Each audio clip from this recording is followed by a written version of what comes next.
Fix my mic and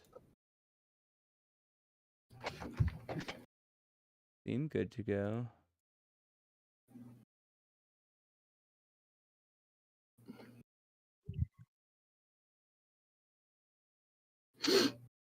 Yeah. Okay. Okay. I'll keep fixing these screens, but for the most part, we should be good to start session zeros.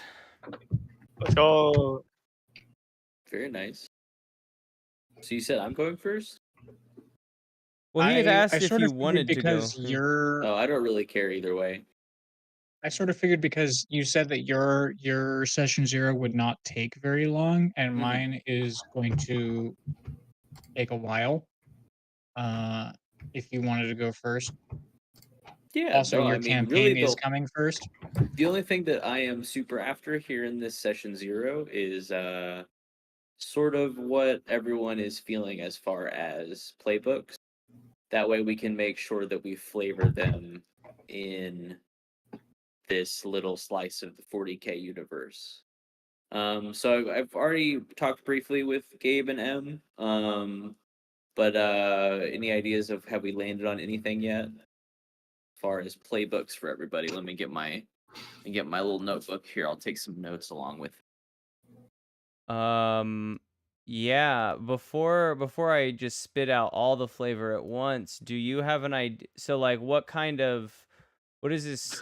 Are we in like a big city? Are we in So the sort of thrust of the situation that we find ourselves in, you folks are a think like special forces sort of cobbled together from various different parts of the military, the police force, the various governing forces here on this planet. You're playing on Tertius 9, which is a hive world, which means think if New York City was the whole planet, and that's where just tons and tons and tons of people lived forever. Really, the only features on the planet are factories and dwellings. There are some sort of higher end areas on the planet where the richer and the governing people live. But generally speaking, it's all sort of like, mid to low tier housing. And you folks are under the employ of, they're called Inquisitors. Inquisitors are sort of like the highest tier of governing body. They sort of take on the most difficult assignments from on high, and their authority is limitless. So they're not the type of person that you say no to if you are offered a job. So yeah, you folks are that is sort of the connective tissue and the thrust of the situation that your characters find themselves in. Okay, yeah, You're perfect. I just wanted you're to going to make be sure working for an Inquisitor. that this okay, cool. So then I think the where they've pulled me from is a hospital where I work as a doctor. My name is Cal Drua. And I am the monstrous. Cal Drua is of course reformed Dracula. Because I am vampire. I feed on others. I drain life force to heal me up and do that really, really, really well. That's about it, Yeah, though. I think so that essentially you are just in the flavor of the world, you're a shape-shifting demon of sorts. Sure. You are a human disguised Dracula creature. Yeah. No, I'm very excited, and in the playbook is the monstrous. Yes, the playbook is the Um, monstrous, where most of my stuff is about being a monster.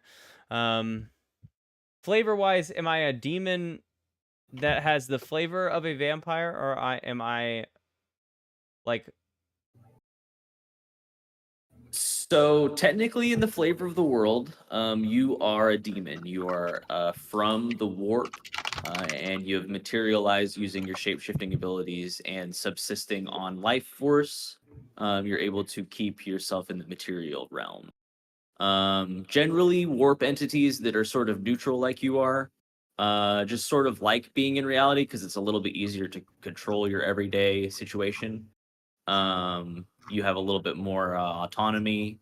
You have a little bit, you know what to expect a little bit better day to day rather than living in the sea of endless emotions Yeah, and then ever I think shifting that it's even phenomena. less. I think I'm even less like I'm even more nail on the head then, and my name is Dr. Acula, and I think that is more like I Great. pretend like I'm hiding, but everyone knows that I'm this demon.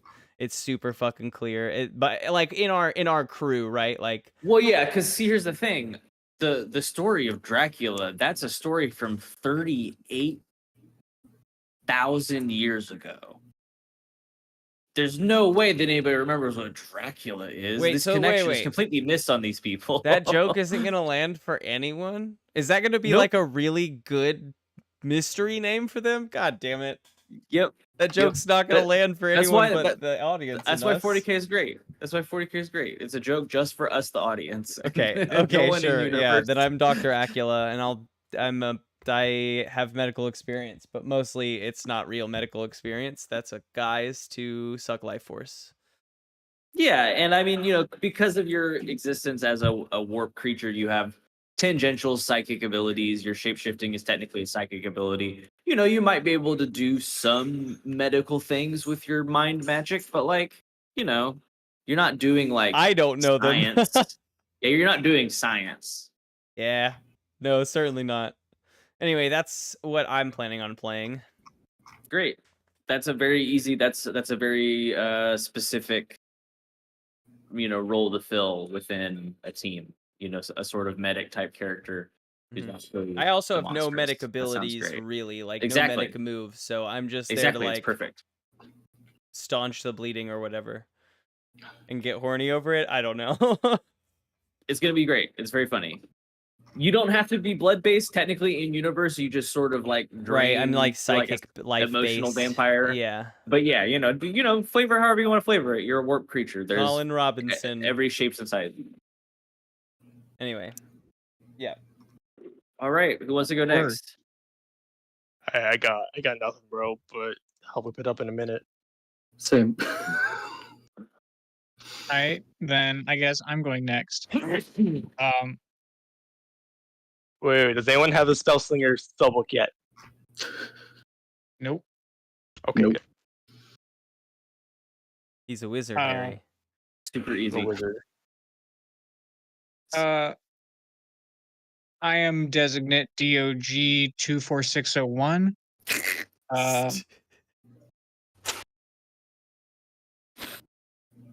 Yeah. Great start my to this. my playbook is the meddling kid, specifically because it allowed me to be a dog. Nice. Fuck yeah. I'm a dog. I think I'm a robo dog, is what Yeah. I've been told. Give Yeah. me 1 second. Don't. That's bad. We Yeah, could whatever just you do just that did, in don't post. do that. No, now we can't hear Now you we at have all. nothing. Oh god. There's a It's character in Comedy Bang undiscernible. Bang that's basically like this, where you just, as soon as you turn on the vocal effect, completely no idea know what you're saying. Fair enough. Then I won't mess with the So the easy to vocal do in preset. post. So easy to do in post. That's so funny. All right, then I won't mess with it. I mean, if But we can I'm a- figure I'm it a ro- out where like it works, love it. But until then, that will if it's take probably more time. We could definitely futz with it. Those were just the 2 presets that said robot. they were Um, robotic for sure. Robot-esque, no doubt. because I can't actually hear what they sound like. I can only talk into the microphone and see what happens. Unintelligible. Yeah. Understood. So, a couple of options, I guess, as far as Cyberdog. You could be the one that I pointed out and the model that I sent you that somebody had painted.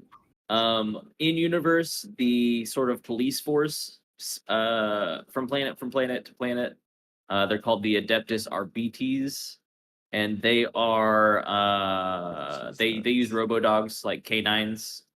They're basically cops, and the dogs have rudimentary intelligence. So you would have the intelligence of like Scooby Doo.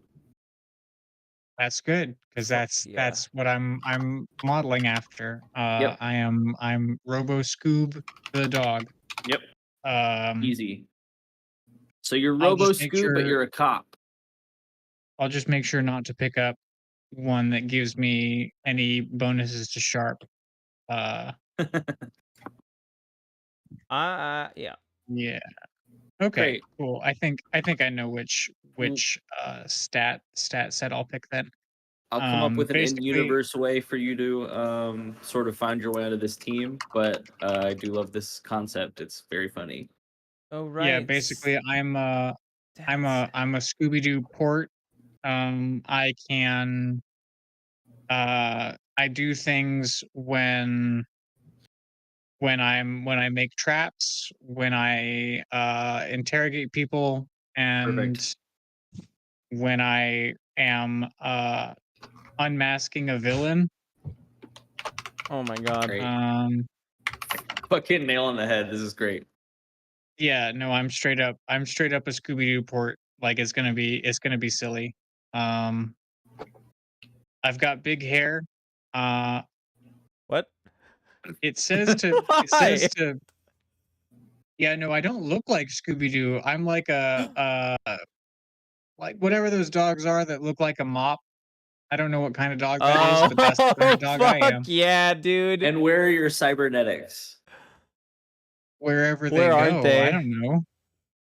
They can be wherever you Most want. of I them- mean, what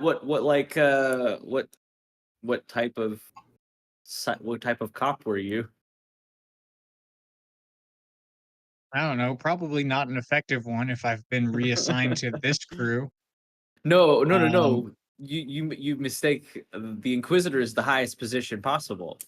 Oh, okay. I was the best dog. Don't get me wrong. It's Um, not like a pay increase or anything like that, but it's a great honor. It's I'm like being super an intern honored. for the president. I'm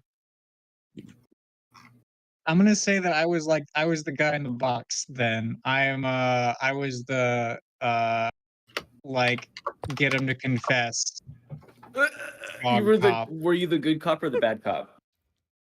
The mop I was cop. the only cop. The only cop. I'm the dog in the box. They Dog they cop. take their suspects and they put them in the box, and that's where I live.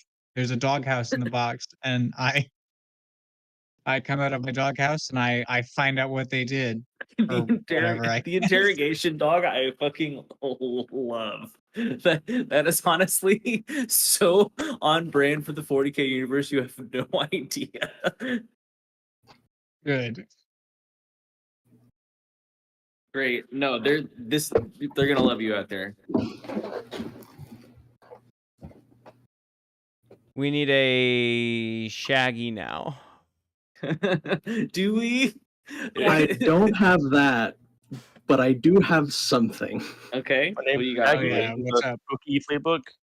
Never mind. I have the spooky playbook.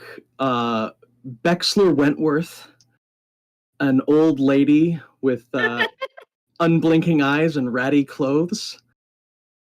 Did you Terrible. say Wentworth? Who? Yes, Bex for short, but Bexler Wentworth. Just has a very haunting presence and seems to lack a soul. Dude, oh my god. It's just Wait, an old so- lady from where Okay. you can tell. Are you a ghost? You guys are hitting. I'm a Oh man, spooky old lady. you guys are hitting the nail on the head. Like, just it's so easy to fit y'all into the 40K universe. You have no idea. Okay, so you're. I have what a is it history called? of The addiction. spooky? I do not have a soul. I have residual hallucinations from my addictions. That's all you know about me. I'm an old lady. The spooky, right? Yeah, the spooky. Okay. So, and again, we can play with this, but tell me how you feel about this as your in-universe sort of twist. So, Mhm. you mentioned that you don't have a soul. There is a they're called in the 40K universe, they're called blanks. BLANKS. Blanks don't have souls.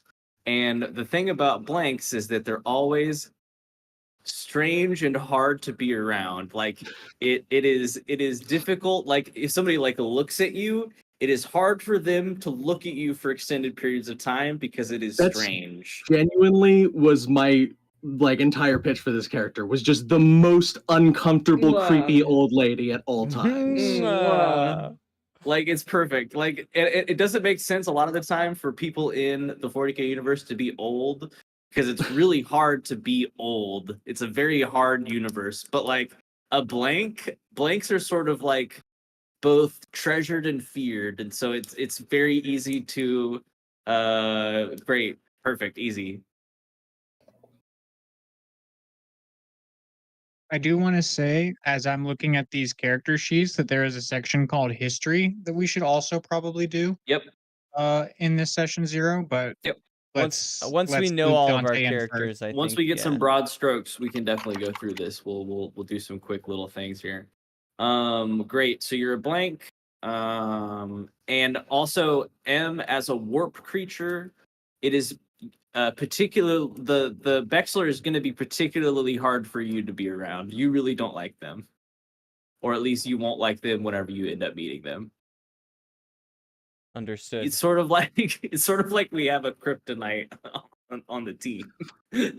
So Bexler, why don't I like them? Just curious. Like, is it? Okay, Do so they counter me? What's the deal it's here? sort of I'm the sort of off-putting. I don't thing talk about the very thing about the well. warp. So you're a warp creature. You're a denizen of basically the hell dimension, and the hell dimension is a reflection of the souls and the emotions of people in the material plane. So people without souls, basically, you like have a hard time even like seeing them. It's almost like they are sort of like shrouded in mist. Like you wouldn't want to touch them because they would probably be uncomfortable to touch. Icky. Okay. Uh-huh. Icky Yep. for me, the soul person. Yep. And if Dante does end up going for a spellcaster, that's going to be hilarious because it'll be two people that are weak to the kryptonite person. Oh dear. Wait, do dogs have souls? Do I have a soul? You do have a soul, but you're also not psychic. Interesting. Okay. So you would just see them as a person, Neat. just a creepy person. Dante, do you have an idea? Yes. So, I didn't choose a spellcaster. I chose the Divine Playbook, Okay. and her name's Lily, Alice. fuck all of that. What? Huh? I just saw the thing you sent to the group chat. Fuck all of that. You haven't seen that before. I don't know what that is, but I don't like it. I want to look. Hold on. How do I look? There's a Where is very it? particular reason that I don't like her, and it's not because she's smoky. I'll say that right Where's now. the She looks chat. like Hold that. on. It's not because I can't see her. It's hold because on. one time I Here. did see her, and that's why I don't like her.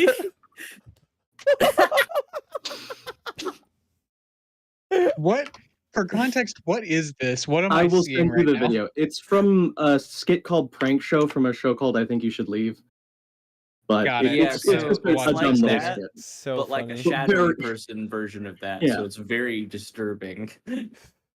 Oh, All right, fucking sorry, awesome. Dante. You're good. So what'd you pick? The So I chose divine. the Divine. Her name Okay, is so what type of Alice. person are you?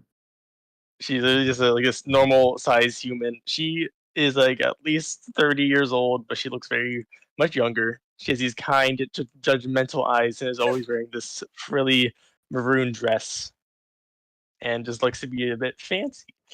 She is what you guys know about her is like she's one of the most disgustingly sadistic people ever, and she loves to just torture and hunt down monsters. Guys, She absolutely Bye. hates anything that is not human. guys, But you she's guys really are nice just- though. you How guys does are she just feel about dogs? falling right into this universe. It's so perfect. Okay, so the divine, you sort of like are, you're sort of the paladin equivalent. The in- opposite of me, the demon. in universe. So basically, there are people who worship in universe the emperor. The emperor is the sort of source of all light and divine energy within the Imperium, which is the place that you live in. And also they're also very xenophobic, and anything that's not human they really don't like.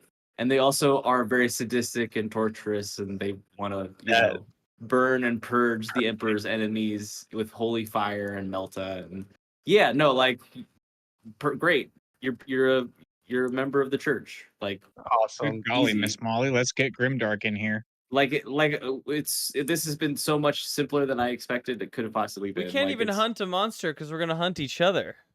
Everybody is just like, hey, here's a 40k character. Here I am. I'm ready. Great. Sorry, and Dante, what did you say your character's name was? Alice. Alice? Just Alice? Alice Bohm. Let me find Alice out. what? I'm trying to find out the fuck to spell that. Hold on. Boheme. Bohm. BOHEME. Heme. Okay, great. All right. Love. It says all we're of supposed to this. pick our looks and stuff too. So just my basic look, especially when we're around the compound or base. I think like in shape I am human, but my skin is this like mixing of blacks and darker blacks.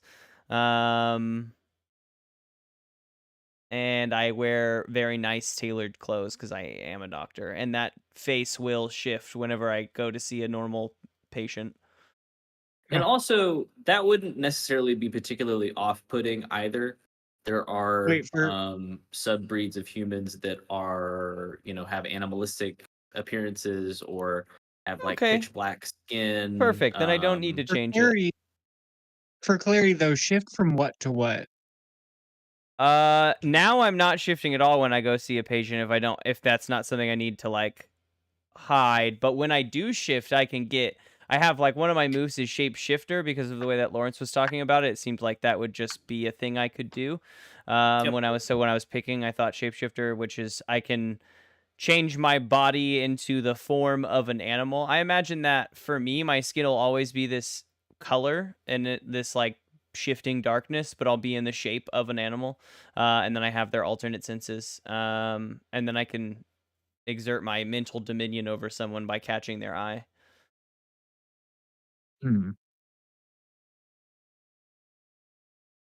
Yeah.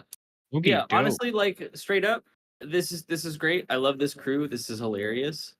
And everybody very much fits in universe. So as far as the there are a few pre-game questions. The history section, right? Yes. It says, when you Um, get here, wait for everyone to catch up so you can do your introductions together. Go around the group, introduce your monstrous by name and look, which we seemingly have all done, Yep. and tell the group what they know about you. We seemingly have all done this. Yeah, we basically just have to fill out the histories, and then if Lawrence, as the GM, has additional questions, then we got to do those too. But mostly, it's just the histories that are on everyone's character sheets.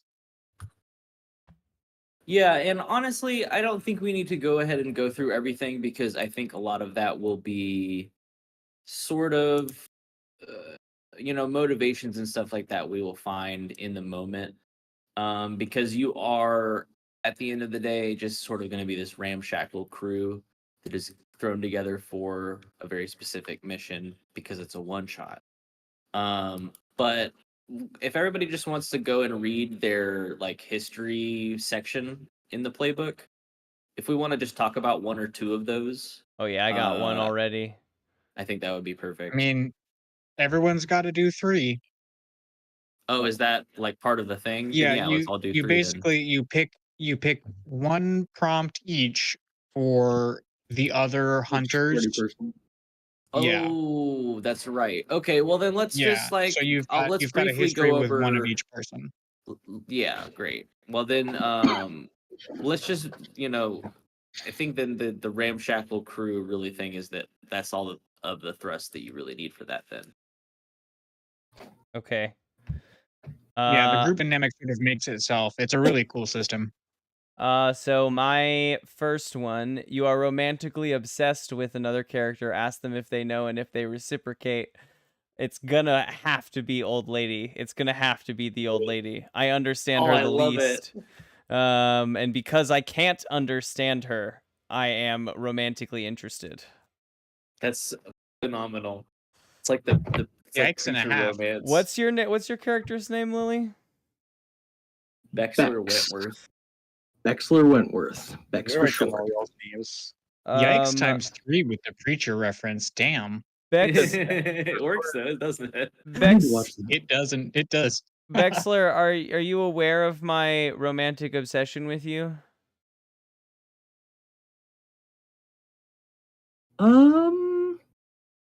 Yeah, because Bex is telepathic. She knows. Do you reciprocate? Do you even acknowledge?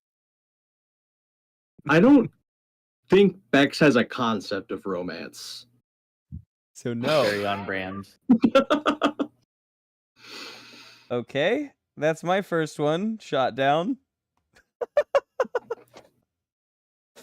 Hey, there's always progress to be made. Still a gotta great, keep working on still it. a great dynamic. Is aware, doesn't know what love is. Got it. All right. Doesn't have a soul. I love you. Cool. Ah, All right. Thanks. baby, don't hurt me. I've heard of that. Okay.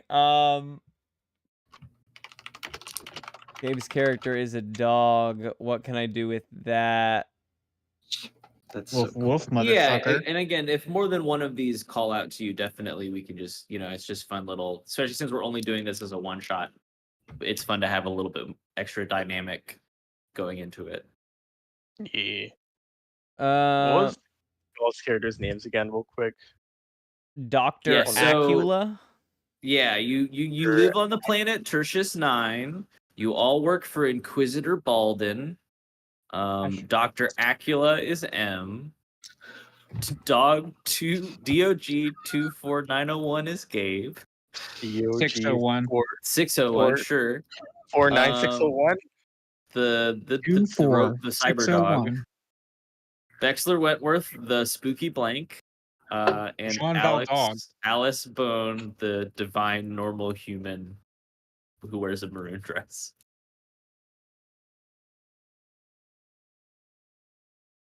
One thing I forgot to mention is that she uses flying swords to kill people. Perfect. I mean, monsters. Sorry. She always carrying, like, this is like the important thing I forgot. She carries like a big duffel bag around with her, like varying sizes of like swords and daggers, and she like Great. drops it and is like whoosh. Okay. Honestly, still pretty on brand for 40k. What's Dante's character's name again? Because I got distracted by Jean Valdog. John Veldog is good. Alice Bone? Alice Oh my. Bone. Bahone? That's good. Boom. with an Bahoney. E. M-E. Like Bones, the band. Okay. Then they saved you from another hunter who was prepared to kill you. Ask them what happened. Alice saved me from another hunter who was prepared to kill me. What happened, Alice? I saved you from another hunter. So what I have for you is that the one that says they're the person you go to for advice on mortal stuff. Like food and No, and stuff. Not No, like hold that. on. Not your. Not You- your. No, I music know, I man. know. I know, I'm saying like that's just like what I'm prefacing with because I Give figured him like I something thought to you think were about this, while you're answering M's. yeah. Well, I'm like this normal. I thought you were this like normal doctor. I'm like, oh my goodness, this is like this normal person that I really need. I feel like we have a connection. Do you also I- love the Emperor? Holy Do shit. you also hate monsters? Okay, so that's fucking so funny. How did I save? How did you save me from another hunter? I definitely just like slashed off their head and like it's like, are you okay, sir? Killed him with a big sword. Oh, sick! One- My hand behind my back was like turning into a giant monster claw, and then he killed them, and I was like, okay, never mind. And back to a regular hand. Yep. Zero remorse. Sick. All right. That's. I teach you human stuff. Oh my god, I love it. Yes, I know human things. Let me teach them to you. Fuck yeah. And then Gabe, It's gonna be a riot. Bit me once. I don't know. the rest of these are really not. You fought together against the odds and prevailed. Tell me what happened.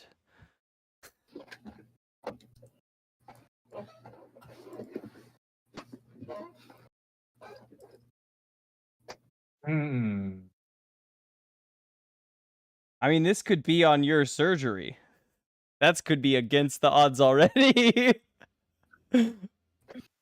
I communicated with that's- you telepathically during your surgery and told you, "Hey, man, it's gonna be just fine." I read a book once. You got this.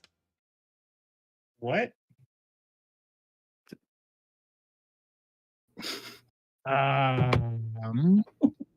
Together against the odds and prevailed.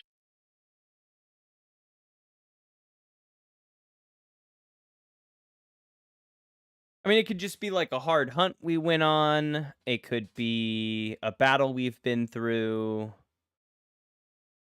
Yeah, and just for flavor's sake, the Inquisitor that you guys work for, he's pretty much like a alien specialist. So you could just make up any old like alien for like encounters and stuff like that you want to think up for past encounters. With this history make 'em ups. Maybe we fought a Because big that's- alien. Yeah, just whatever. You I fight think aliens. That's your deal. Here's what I'll say. Here's what I'll say is I think maybe you, because this sounds right. Maybe you botched some sort of an operation, and whoever it was and their buds came after you, and I just kind of happened to be there as a dog. Cool. Guard dog. Got jumped. Dog saved me. Love it. All right. Bark, bark, Mhm. stop resisting. Bark, bark. Dog Mhm. save. Sick. Okay, cool. Those are my Resistance three. is futile. Woof woof. Woof. Fuck me. Great. What else we got? Okay, who's next? Well, we already know one of Dante's, and that's that I Yeah. teach him human stuff. Yep. Okay, Um, do you got stuff for everybody else? Yeah. The one that says they should not be involved in this situation, but the prophecies don't mention them at all. I don't know what this means yet, and it gets my attention. Is that the old lady Yeah. That works well for either of these, honestly. part of this? I can't believe how well Hmm. this is working. It's just this is so easy for me. Oh my god, the story is writing itself. Absolutely. And then for M, Dr. Acula, like this is the person I go for advice on mortal stuff. Says sex, food, drugs, television, everything. And What? for Oh, okay, I see. Huh? Oh. Nothing. If I we're- just hadn't read all of that prompt. good. For dog 24601, it said that they are an abomination, should be destroyed, except I can't. Work out with them, why not? I'm like, what the hell is this dog robot thing? And I hate it, but are robots monsters? appearance. Like, I outrank you. That's why he can't destroy you. Yep. exactly. Yep. Maybe she'll learn, who knows? I think technically from a rank Asshole. from a rank perspective, Dog would be the highest ranking member of the team. Whoa. Because police Yeah. dog. Captain Yeah, Dog, That that's pretty is funny. how the pack works. That's pretty funny. our alpha. Rats. And what was the planet's name again? One more time. Who? The planet's name. Planet? Oh, the planet Tertius 9. Typhon Tertius. 7. The ninth planet in the Tertius system. Trevor 12. Got it. Trevor 12. Yeah, Trevor 12 is the moon that circles Tertius 9. Perfect. Based. It's Incredible. where the royal family of Trevor lives. Forever. It's All It's right. a ski resort planet. Ski What resort about you two for history?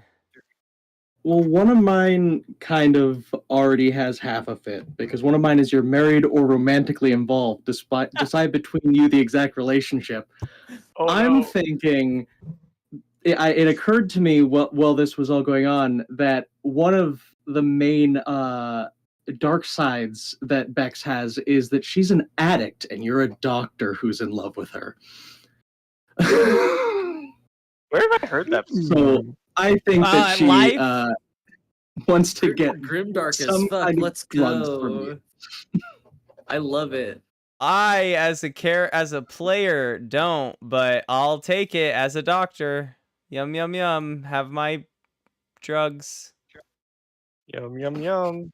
Do anything for you, Here, sweetheart. have Ambistim and Zertifanol. For you, my baby Tiffanol.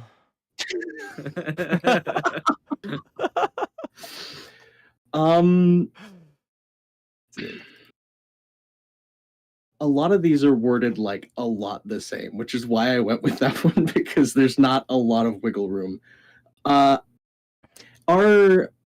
blanks constructs?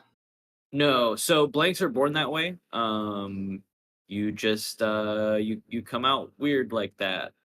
And they're not like born two other blanks. It's just like it's a Correct. defect. Sort of the way that psychic abilities and I guess the lack thereof work in the 40k universe is it's sort of completely random. There are specific families that like breed for specific genes, but like blanks aren't really like in any way plannable. You're sort of like Okay. Jedi. They're sort of like rounded up as children. That makes sense. I That just wanted huffs. to check that because one of these is your bloodkin to one of them, and I figured that could be possible with Anabones, but I don't know. I wasn't sure on the origin of blank. So No, it's definitely possible. You could be related through, family or whatever. Like that's very, very much. you want to be like possibility. my grandniece? Yeah, for sure. Sick. You're related to Alice Bahone. Awesome. Okay, by like I'm blood. a great aunt. Great aunt. Great Grandaunt? Great Aunt Wentworth.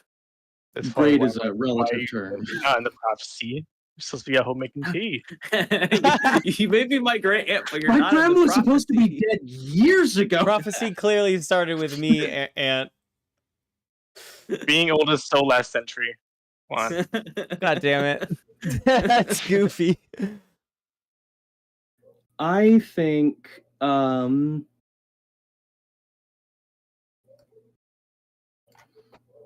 for Gabe, I got for I Jean think- Valdog. I think for Jean Valdog here, saw me use my powers for selfish or vindictive reasons. I ask you who the victim was, and then I tell you what I did.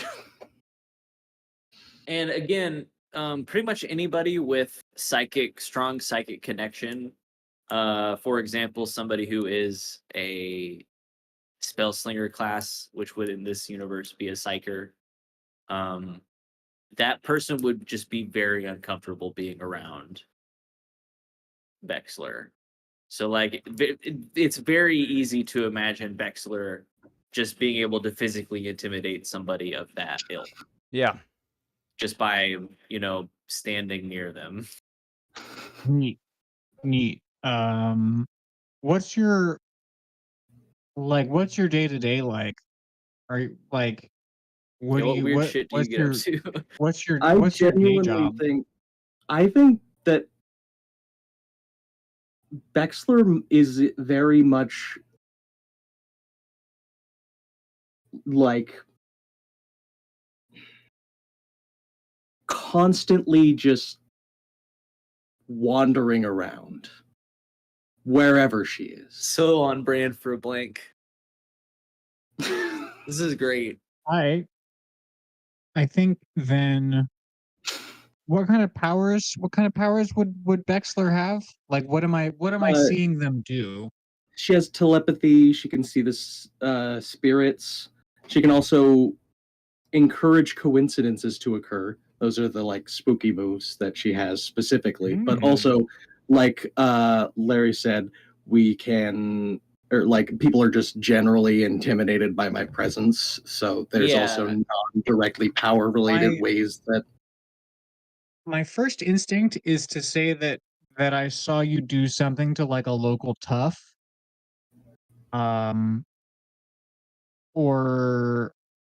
Or something. Like if you're just sort of wandering the street, it seems like you might look like an easy target to some street person. And I saw you turn out not to be at all an easy target for reasons. I don't know if that quite tracks, but no, I'm gonna I say think all I have to do is define the victim. So the victim is gonna be a local tough. What did you do to them? I think that there was an encounter in the park or wherever the fuck I was wandering. They for some reason they were getting violent.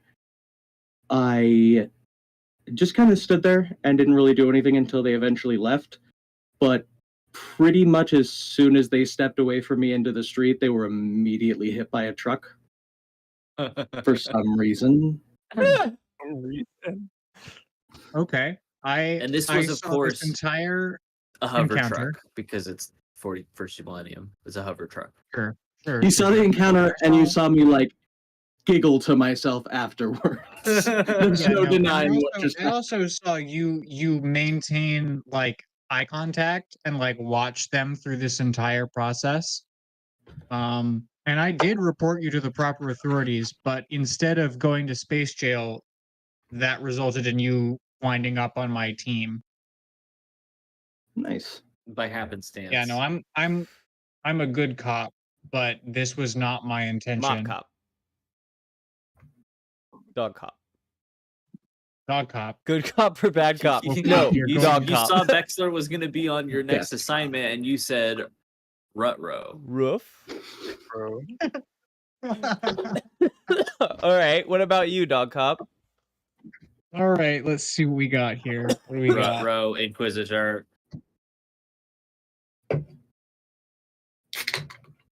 Okay.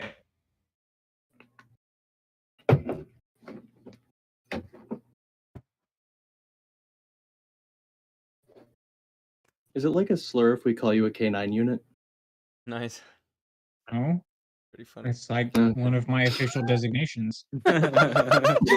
Well, No, Wasn't sure if that was a Slam. mixing up all robot dogs for one another kind of thing. You could also call me K9 24601. The number is the only important thing. you actually have to say the whole thing every time. I probably will, honestly, if I ever have to introduce myself. I probably will include the number and DOG or K9, one or the other. Vexler's gonna pronounce it with the 1,000. 24,601. Infuriating, but I do love it. That's awesome. Okay, be let's fun. see. I think mine are all sort of Scooby Doo adjacent prompts. Big I surprise think there. my and what was your prompt with me? Oh, we got into some battle and got through it. It was I got jumped by street toughs after lots of street toughs. I got jumped by Lot of street street toughs toughs. It's a after it's a bad hive planet. There's people Yeah. everywhere. after a bad surgery. Okay. Here's the bonus. We're also school friends. We went to college together. Were you a dog then? I sure was. Okay. Based. Just Good. because you get I increased wish I went to intelligence school with for more being- dogs. You get increased intelligence for being a cyber dog, but you do still need to like learn things manually. I didn't go to school for dogs. I was a dog for schools. Okay. What? So we did go to Here's- school together. We sure did. We sure did. I don't know what Yeah, we you I guys don't went think that to we were in the same major, but we definitely took at least a couple classes together. you guys went to Commissar Yarrick University. We sat on the quad together and I threw frisbees or whatever. Is that offensive?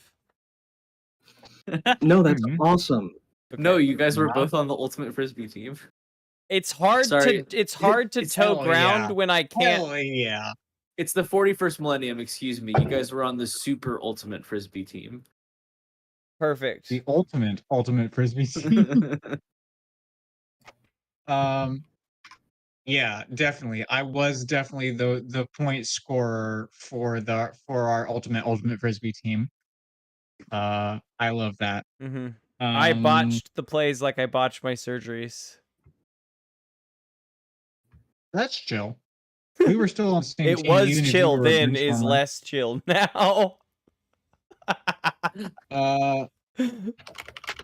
As far as school friends goes, though, I do like hanging on the quad. I think we did also do that Okay.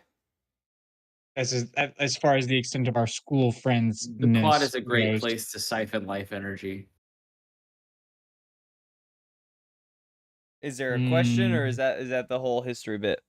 Nope, I don't really get many questions. I just sort of get established facts. I You think can add that's a because question mine if is you a want. I don't know. We're See playing ya. it completely fast and loose in this game. no, I do love it because the questions are awesome.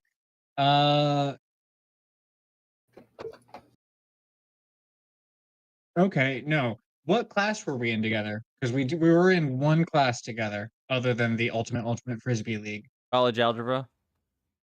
Oh my god. College. And I failed it then, much like I did in real life. That way I don't have to pretend. I placed second. Yeah, I don't doubt that. And this is, of course, quantum algebra because it's the 41st millennium. I would understand it as equally as I understand algebra. So perfect. One of these is you have an unrequited crush on them, which I do find Stop pretty it. amusing. Love triangle, love triangle. Woo! It's an old lady without a soul, a dog She's with a using man's the dog. She brain, actually likes the and dog. a vampire doctor. Let's go. No. I'm gonna go with Has woke culture my- gone too far? my bond with Alice Bone is I'm uncomfortable with their kill all monsters attitude. Especially because they think you're a monster. Mm-hmm. Mm-hmm. Mm-hmm. I'm gonna make up my own questions because none of these come with questions. When have I seen you deal with a monster? I wonder if you would be like a witness to me saving Dr. Acula that one time. Possibly. Maybe she 'Cause dealt other with the street tough in a horrific way. She's not like super by the book. She just kind of goes off and hunts monsters for sport. So you may have seen her like Nice. during any of those encounters. I think. All right. Just a slayer Maybe she sliced him head to head. with a chainsaw sword. All right. I saw that happen, and I was disquieted by it. Like, oh, By both halves of the body. My canine soul was shook.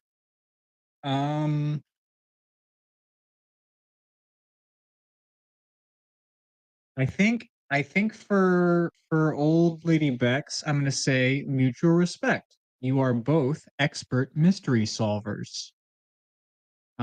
What mystery have I seen you solve?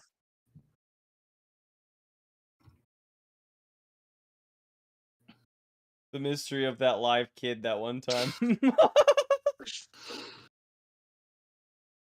Um,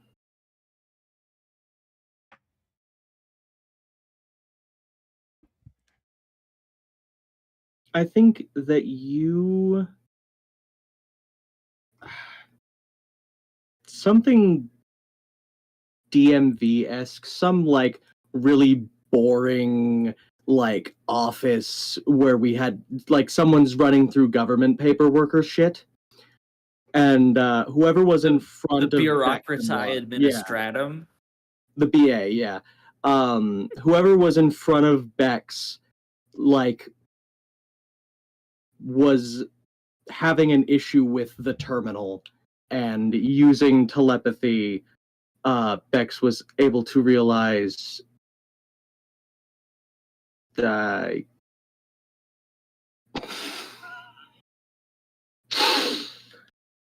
So much. You could make up anything. Uh, Figured There's out a forms bank for mystery. everything. that Perfect. they, we found out that they were actually their twin, and they were trying to. That's why they weren't able to withdraw it. There, the print wasn't matching, and they were like, "If this is valid, it's the same ID and everything." So that it was holding up the whole fucking line. He was trying to pull everything out of his twin's account, and Bex was standing behind him and was like, "That this is the wrong guy." Arrested. And then, of course, they had There the you DNA on file, and DOG 24601 used their mobile DNA tester. Clearly identified as not the correct person, arrested for bank fraud. With Ideal. respect for Bex for identifying it before he could with his science. Telepathy. Ideal. All right, them's our history. Love that. Great. This is great. This is such a good group dynamic, and I think it's going to be a blast. I'm excited for you guys do to we- hunt some monsters. Do we come in as an established team, or do we come in as this is our first mission as a team? So this will be your first mission as a team. I think we will have Oh, like hell yeah. a brief little intro, but I mean, obviously, all of this established history is all here. Yeah. Perfect. Ideal. All right. Session 0 Incredible. for Monster of the Week. Bonkers. Here we go. We'll talk more about how to play Monster of the Week when we play Monster of the Week. Pretty similar to Dungeon World. It's not that difficult. It's just like a mystery solve rather than an RPG. Mm-hmm. Like it's super fun. Narrative-based abilities. I'm gonna put you in a spooky place, and we're gonna navigate the spooky place and find the spooky monster. Yeah, it's not really about beating things up as it is about getting to the bottom of the mystery and unmasking the villain or whatever. Perfect. Nice. Cool. Nice. Session 01. Done. All right, I'm gonna run to the bathroom for like 30 seconds, and then it'll be time for me to do Session my 02. thing. Hell Blah, yeah, blah, I blah, want to run blah. upstairs as well. Give me 2 seconds. I'll be Alright. back also.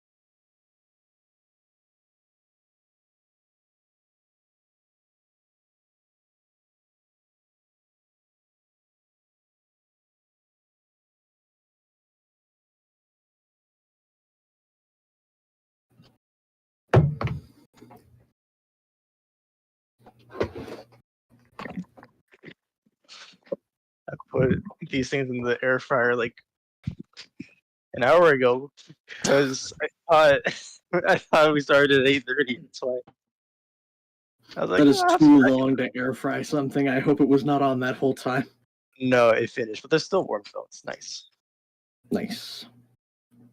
What are Oh, these it was things? They're ham and cheese croissants from Starbucks. Yum. Hmm. I get to take home many. It's very nice. You work at Starbucks? hmm Nice. Yeah, I work as a shift supervisor. I didn't tell you, Oh but wow, you're in management. yeah, it's fun.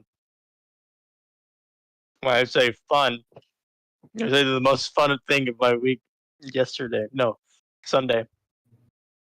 My store flooded with a shit ton of water. Damn. Oh my god. Fun in quotations, maybe. Yeah. Yeah. So it started with our like back of house, a 3-compartment sink. I saw that like after someone had finished doing dishes, the floor drain was clogged. So I was like, "Hey, can you take care of this real quick?" And the partner was like, "Oh yeah, I'll see what I can do." So I was scooping the stuff out of the drain with his hands, with like other things, and he can't use the sink to pour stuff in the sink, so he's putting in the cubes and stuff, and it wasn't really getting any better even with the plunger. And as he does this, I'm looking at like the front house, like next to our brewer, the floor drain there, and suddenly I just see like that thing clogged too. I'm like, that's not right. I thought maybe someone had just clogged these, but no. And then immediately after, I see the actual bar is like flooded with water with like at least half an inch. Gross. Yeah, and it Man. smelled so bad. The thing is about Sundays was like our busiest day because we're a cafe store instead of a mall. So everybody wants to come in before they shop. Not because the anymore, they mall- don't. Not with that smell. I hope not. People were looking to be like, I told this person like, "Hey, I need to close down the store. We're having an emergency." She's like, "What about the other people in line?" I'm like, "I'm not serving them either." And she just like gets so mad, just walks off. I'm like, They're Okay, all. fine. Everyone has to get out. It's not just you. "This is what a lot of people didn't understand." I'm like, "I'm not just asking you to leave, dude." But it was very fun. I also didn't know my boss was like on doing something. He had a contact in for the weekend. So I called him first. He didn't answer. I called his boss next. She didn't answer either. So I just called some random other store manager around. I was like, "What should I do? What's going on? All the drains are spurting up the water and shit." So just a fun time. God damn. A blast, it sounds like. It was very, very fun.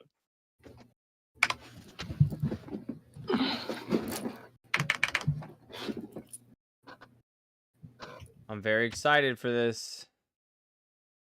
Play some D&D. I will do my darndest not to let anybody down. Well. I mean, no matter what, I have played D&D, so I'm not much let downable on that one. That's fair, and I am sufficiently excited about playing D&D again that I think I will be an effective DM. I spend a lot of time thinking about this, so I think that we're gonna have a good time. Hell yeah. Just I feel gotta wait for Lawrence. Oh, he's back. phases into existence. Oh, I'm gonna have a good time. All right, lead us All away, right. Dungeon Master. Session 0. Session 0. Okay. Real quick before we get into character introductions, I do want to cover a few world things. As you can see in my shared screen, I have an XP tracker pulled up currently. I wanted to ask whether or not we wanted to do real XP tracking or milestones. The internet suggests that I do milestones. Literally 0% of the internet says track XP with numbers. Yeah. I still kind of want to. I think that would be fun. If you want to, you can. I want to, and I want to sort of do it not only with like combat, because when you award XP via combat only, then it encourages combat. But if you award XP in other ways, then it encourages more things. So like if you guys have your own goals, if you guys have like quests or personal things that you want to do, I can award XP for that. I also sort of plan on awarding XP for successful skill checks.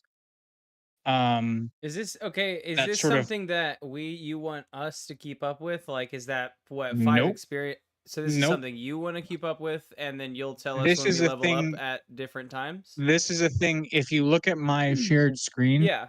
this is an XP tracker that I've got.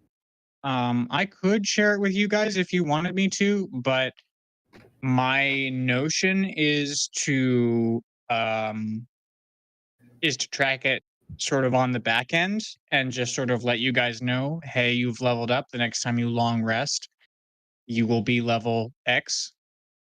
But the thing is that it encourages you guys to want things for yourself, to write down quests that you want to do skill checks, to say I'm going to roll this. If you don't want to do all of that, if you don't want to be active in that way, we can do milestone XP, and like at the end of a quest, I can award you XP.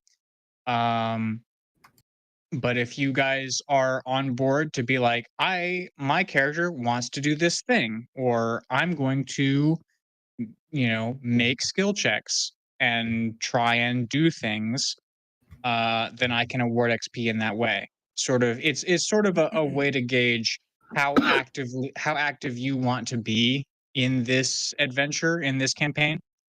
If you want to be very active, then I think this should go really well. If you sort of want to backseat this campaign, then it won't go as well, and you will not level as fast as people who are wanting to sort of front seat things. Oh, no, So we're I playing sort an of wanted to get RPG. a Yeah, exactly. If you guys wanted to sort of get, I sort of wanted to sort of gauge your level of active participation, and see whether or not the group consensus was, active or milestone XP tracking. I want to do active because I want to figure out how to break it. Oh, no.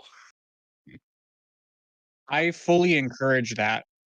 I initially start out at wanting milestone, but that's only because I hate keeping up with experience. If I'm not keeping up with it, I feel No, like I will be I'm keeping it. active enough. Yeah. Yeah, no, I understand. I feel like I would enjoy the concept of eventually leveling at different times. Like, I like what that brings to a story when at some points, like if we're stuck at a hard thing and one of us levels up, now there's a different question as to like, is this something we could take on that like changes strategy? Sparkalonius bakes 15 pies and levels up to level 3. It will be Fuck very you, Vex bakes level up. 16 pies. It'll be very easy to level up. It's only 300 XP to get to level 2. It will get increasingly more difficult, but I think That that means if you nothing guys to me because 300 sounds like so fucking very much that I'm at like, No. all right, let's do whatever, man. I'm down. Nope. Yeah, no, like that's like 2 encounters basically. Like if we're only doing combat, that's 2 encounters. If we do more than that, like if I'm trying, basically what I want is, I want your characters to want things. I want your characters to have goals and aspirations outside of whatever the group is doing. Like, if Lawrence's character wants to get a standing ovation, like there's an XP value to that. Maybe that's 150 XP to get a standing ovation, and maybe that's like a BC 22 performance check or whatever. Like, if you achieve that, there you go. Like, if that's a character goal of yours, I will award you for achieving that. I want your characters to want things in the world independent of the party. Yeah, no, that The makes party will sense. still be doing things because, like, the party has goals assigned by the world. Like, the party has been grouped together, except for M's character, which we'll get to. Um, sorry, M, but I like to play the most difficult and challenging character that I can think of. I I love it. understand. You will suffer a disadvantage as far as like getting yourself into the party, but I do Yeah, love we your might character reject you, and then concept you have to roll up a new so character. very much. I hate this, unfortunately, but as much as the Hawk was, in that, like, if I have no reason to want to be on the party, then it's okay. I as a player will make different decisions than that, but I think that, like, at least, like, in this discussion where we are now talking about XP curves, then my character is comfortable where my character, you know what I mean, like, that there's no reason to want to change my life at this exact second, but we haven't talked about anything Okay. yet, so Awesome and excellent. I think the next thing for me to cover is sort of magic items and sort of species differentiation. As far as it goes, magic items and magic itself is going to be fairly uncommon. So, like, magic items will be somewhat expensive. They'll be expensive in the same way that they are in the reference material, in the standard D&D reference material. I intend to give you guys a lot of money and also give you guys a lot of ways to spend your money. You can spend your money on magic items. You can spend your money on, like, mounts and pets and property and upgrades, and, like, I intend to give you guys a lot of things to do with your cash, because that's definitely a thing that I've run into in the past, is like, what do we do with all this money? Gonna buy a standing And ovation. you I would love that. honestly, that would be funny too. Uh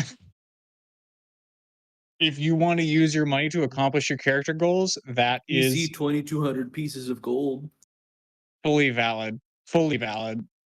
Um So as far as it goes, we're gonna go humans as a definite minority. There are almost no humans in the portion of the Forgotten Realms that we are playing in. fun. Thank goodness. Yeah, humans are dumb. Screw 'em. Humans are cops. Who likes humans? Nobody. I'm a human Alice Um, does. at heart. Ahab, motherfuckers. Um, so if I slip up and I say that they're a person, check me. Wait, What type of Like, person? are A you- bird person. The person just signifies a If I- member okay, of if I a, like, say- net, like if I say that they're a human, check you know, double check with me. Yeah. Double check with me. Are Are you you sure? sure? Are you sure they're a human?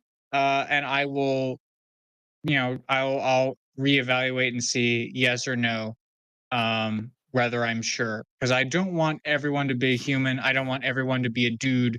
Like, I do Don't want worry about to that. make an intentionally diverse world and cast. Okay, so for that, with that in mind, is person for you human? I'm just curious because I just want to. No, Okay. no, that was my mistake. Thank you for checking me on that. That is an excellent example of what exactly I am hoping for with this campaign. Person is a sentient individual. Human is Human. a garbage species that doesn't deserve recognition. Damn, I am. Okay, yeah, 100%. Love you, spaceman. You're very interesting, but you've chosen to be a human, and that's fine. Like, we're not doing prejudices. I understand what you're in saying. world. Yes, yeah. We are doing prejudices out of world. I don't like humans.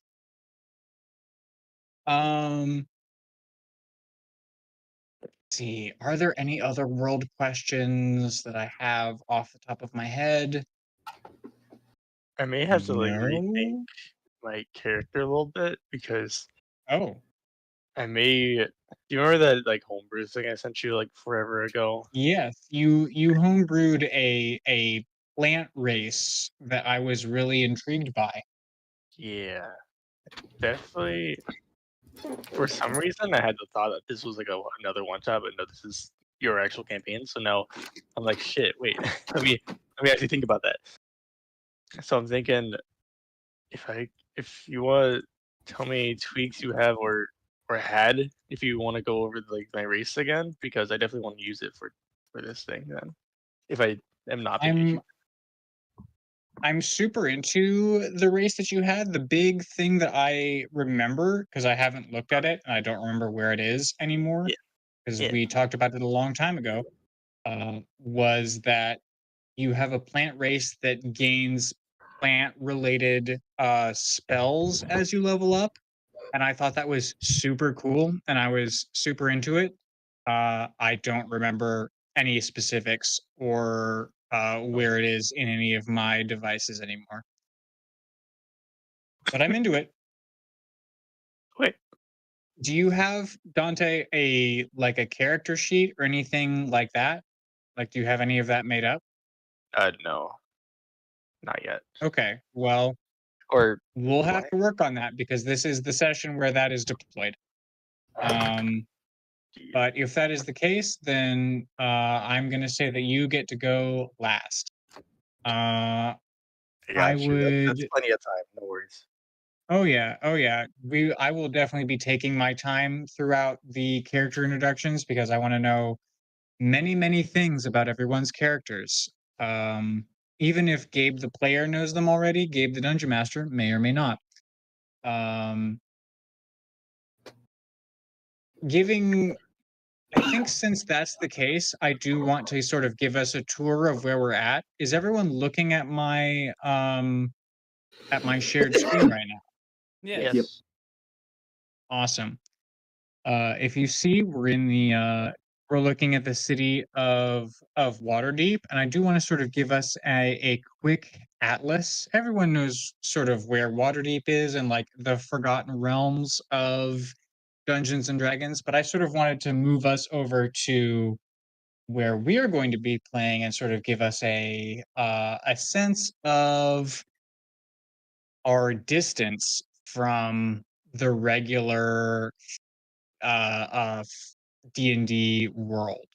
So as I scroll out, um we've got Waterdeep over here, and as we scroll out, we see Neverwinter up to the north. We see other things. We see what do we got? We got Baldur's Gate down to the south. We've got Candlekeep.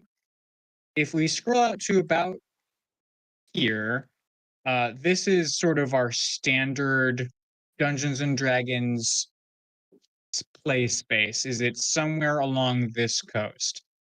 If we move to the west, here's Najara, which is different. Yeah. I think it's a realm Yeah. of snake people. We keep going. We've got sort of a land of paladins and knights and things. To the south, other lands that I don't know about. Whoop, stay still. Pen. Okay. We scroll sort of further out. Here is sort of a larger picture of the world of Dungeons and Dragons. If I come down to just a little bit and then we scroll in, stop that. This is sort of the play space that we are going to be working in down in here. These are the border kingdoms. They are to the southeast of anything that sort of is the known realms of Dungeons and Dragons. Each of these cities is sort of independently governed, and they are up for grabs if you have the power and resources to take them. Uh, plot twist, or I suppose spoiler alert, you don't at all. You are level 1 Yikes. characters. So Right now? you've come from right now, but I do want to say they're up for grabs.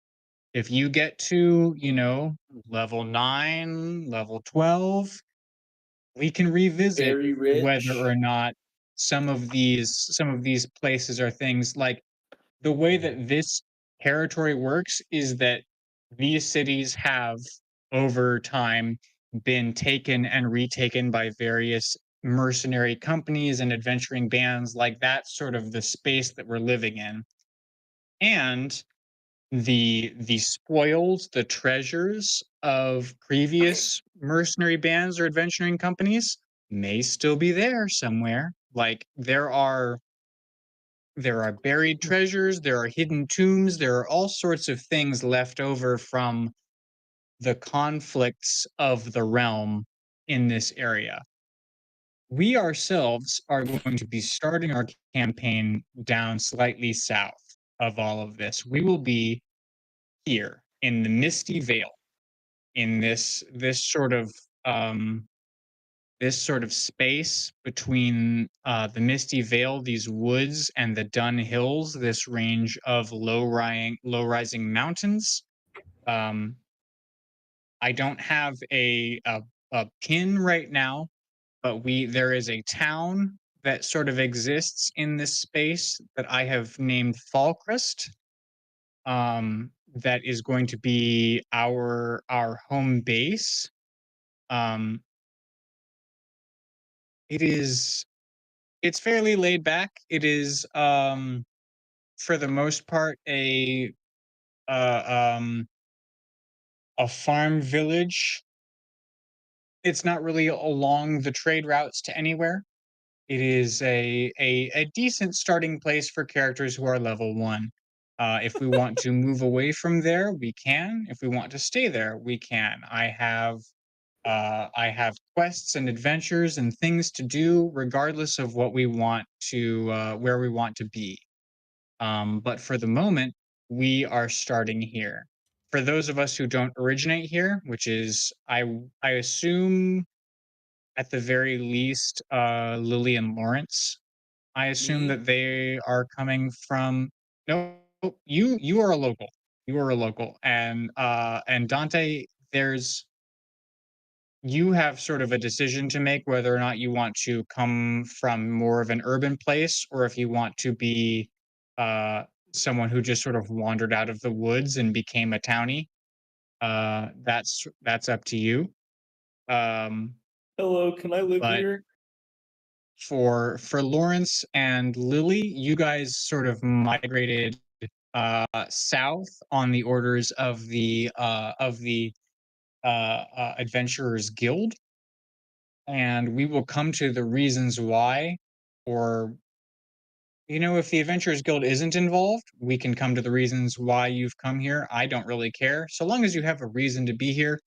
That's really all that I care about. Oh yeah, mine's easy. Um, Got a great reason. so Yeah, yeah. And I've got some data about a lot of these cities, at least the ones on the eastern half, mostly because I have not done all of the reading and writing to understand what's going on in all of this.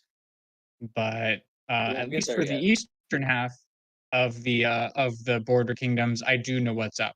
Cool. So if you have an interest in being from or having a relation to the more civilized areas to the north, we can figure that out. But for the most part, we are going to start our campaign down to the south in this area in Fallcrest in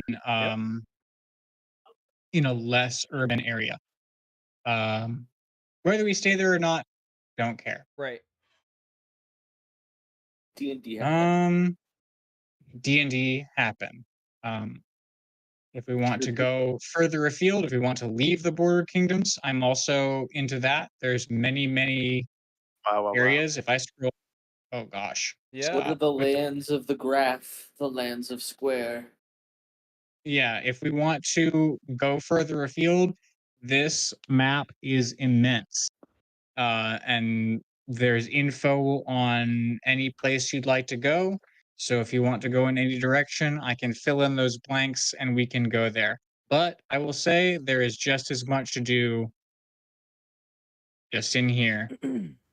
So there is, it's like we're playing in The Witcher, except that it goes in every direction and there's just as much stuff as we want to do in any way we want to go. Sick. Love that. Wow, Um, D&D. Yeah. Way to go, D&D. All credit goes to Ed Greenwood. He is an inspiration and a legend. Give me 1 second, and then we will start. I think with character introductions, we're going to start going through character stuff. And I assume that we'll start with. I think we're going to start with Lily, just because that'll be a good way to demo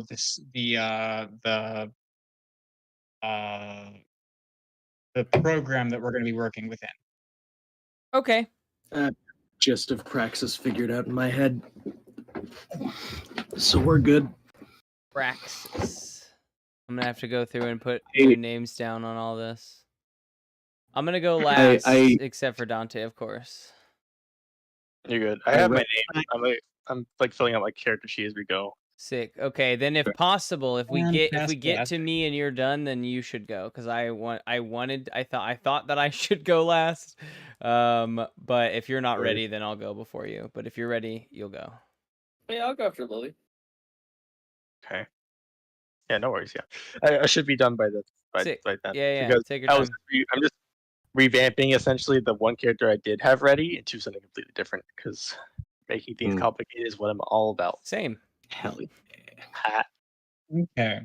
So I see that Dante and M are inside of the Legend Keeper. I'm hoping that everyone else can hop in and be a part of this, because this is where I'm hoping that most of our I'm only following along right now on our screen because I have a lot going on my computers at the moment. But not at all. Yeah, but on that's your fine. screen That's share, fine. I am following along. Yeah. I'm just hoping that this is where we can do our record keeping, because that makes my life easier.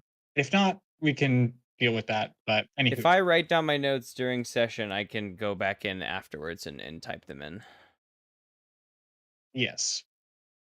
So if we go into characters, we go down to Praxis.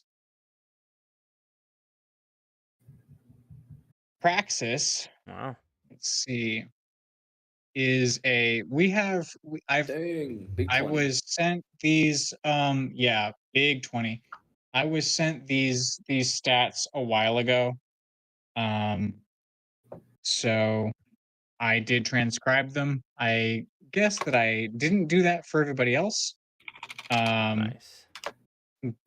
But I'm glad that I have at least one character in here as for the purpose of an example. So we have this first tab. This is the main tab for description, personality traits, all of that stuff, and stats, and then anything else. I fully encourage folks to write as much as they want to. I'm hoping for plenty. Just sort of go ham in this space. There's infinite space to write things down. And if you have, I would fully suggest make up your own quests, make up your own tasks. I will award you for completing them. Oh yeah. Yeah. I'll be all over it. Make up goals, make up bonds, all of this stuff. Just Hell like- yeah. just I can like that. see just like this. This is what I want. Just Thank like you, Lily, for doing this. that. So we can see a lot of this. As I'm looking, Praxis is a dragonborn barbarian. So that's going to be fun. I don't have a background for Praxis, so that's I don't a know if I thing wrote. to. I assume that you didn't, or I would have put one in here. When I was doing this. The other super neat thing, just as a fun fact, they've recently added a dice rolling function. That's So sweet. now I don't have to really worry about Roll20 unless I want to do something that's like super intrinsic to like maps. But I'm sort of thinking we're gonna do sort of theater of the mind for combat. Yeah, Um, I mean, that's have- just most ideal for the format entirely, and with Mhm. dice on there, that's pretty sick. Yeah, I'm gonna keep a map like here to myself so I can describe the area and know what's going on. But for the most part, I think we're going to stay theater of the mind and just sort of keep it to dice rolling. There's also a very fun auto link function. So if we see here's a DC 13 Constitution save, we can quickly see here's Constitution, like what those numbers mean. Mm-hmm. And some of that is useful, some of that's not. We will see. But anywho, as soon as we've got a background for Praxis, we can sort of fill that in. But what can you tell us? What can you tell us about this Dragonborn barbarian? So Praxis is a dragon of his name. Praxis firmly believes that there are people out there, not humans, but people, who humans are people too sometimes. Humans we are just don't like people but too. often they're worse people. Everyone knows that humans are people too. Strongly Sometimes. believes that there are people who should do the thinking, and he's not one of them. So, well, he recognizes that there has to be some level of trust. But he can't just be like, oh, well, that person's smart, so clearly everything they say is okay. You know, you've got to work up some kind of trust, which relates to he has a close friend in the Adventuring Guild, I figured, since that was one of the groups that could have sent us south. That definitely fits with his kind of core traits there. He's very much an what is the quote I said? Do first, consider later. He hits things, and he hits what someone smarter than him that he trusts told him to hit. He is praxis. He is not theory. I love that. I think I'm going to tie Praxis to Sparkalonius. I think I'm going to call Praxis Sparkalonius's bodyguard, sort of general help. Rhodey. As I know that Sparkalonius is a sort of a local celebrity. Not to give too much away, but I think Praxis is an excellent help. So there's lots to fill in. You can fill in as much or as little as you want. If we look at a glance, there's so much here to fill in if you want to. I wholly encourage players to fill in as much as they'd like. We've got plenty to do in here. I'm super into it. I do want, what did I say? I wanted at least one important NPC, whether that is family, ally, or enemy, for each character, and then also rumors. But if we can start with an NPC, if you are prepared for that. If not, we can hop to a different character and we can sort of come back to you. But anything off the top of your head? Not at the moment. I'll think on that. Understood. Then I think then come up with a background and a relevant NPC, and if you can sort of think of rumors, that's excellent. If not, we can come up with that together. As it goes, Polonius, do you wanna talk to us about what you're all about? Okay, so Sparkalonius is he is a bard. He plays a horn. And he's striking and sort of popular as a traveling musician because he's sort of unique physically. Because Sparkalonius he doesn't know himself as this, but in the parlance of the D&D Beyond supplement, Sparkalonius is a plasmoid, which sort of has the look of a gelatinous cube person. But for the sake of what my character looks like, imagine Bubble Buddy from SpongeBob. I love that. That is what my character looks like. That's Sparkalonius. He does have a fun little red vest that he does wear. The vest is made of metal. And the horn also just goes in his body, so he always has his horn with him. Gross. He doesn't have a mouth or eyes or ears or anything like that. He speaks through anywhere in his body. He can also breathe through anywhere on his body, and he doesn't have to breathe that much, as well as many other things that we'll discover over time as part of his plasmoid anatomy. It's a lot of his background, I think, we'll leave to the first episode.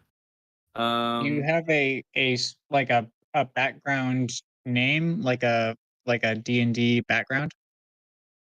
What is that? That's the let me pull up. I have my character sheet here. Give me 1 second. Yeah, there's definitely some of this that I do want I've to filled all of this gamify a out for little bit. sure. So, background. Of course, folk hero. Awesome. Sparkalonius is a local celebrity. Sparkalonius, he travels to all of the villages around the area, and he performs shows. He's sort of one of a kind. There's not really anybody else of his species, even in this extremely diverse part of the world. And he's pretty good at playing the horn. So he's got that going for him too. What a good background. If I look at Folk Hero, I see you have a proficiency in one set of artisan's tools. Which set? Woodworking. And there's a reason for that. Because Sparkalonius, he doesn't eat like normal people. He doesn't taste. He doesn't. He just sort of like absorbs things. He just holds them within himself, and slowly they're digested. So he's definitely a big texture guy. So it's instead of making a sandwich, he might make himself a chair. Fascinating. Okay. Or a bench. Oh, and you also have. Does he eat it, or does he eat Yep. the experience? I mean, it is sustenance. No. Okay. Wait. So he makes a bench and then eats the bench. And then I put the bench inside me, and then It absorb like yeah. dissolves. Yeah. Gross. Okay. Cool. Yep.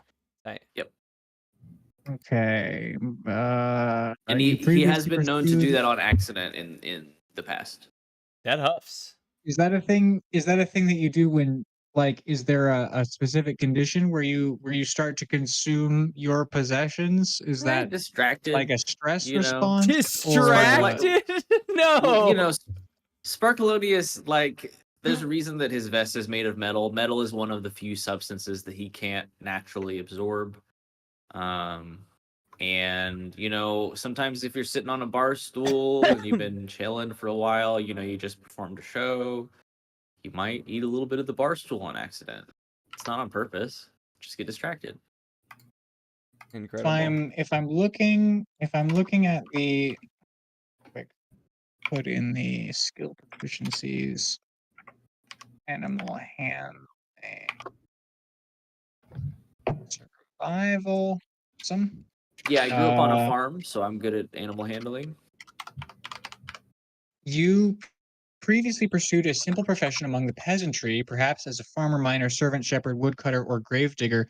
but something happened that set you on a different path and marked you for greater things. What happened? What marked you for greater things?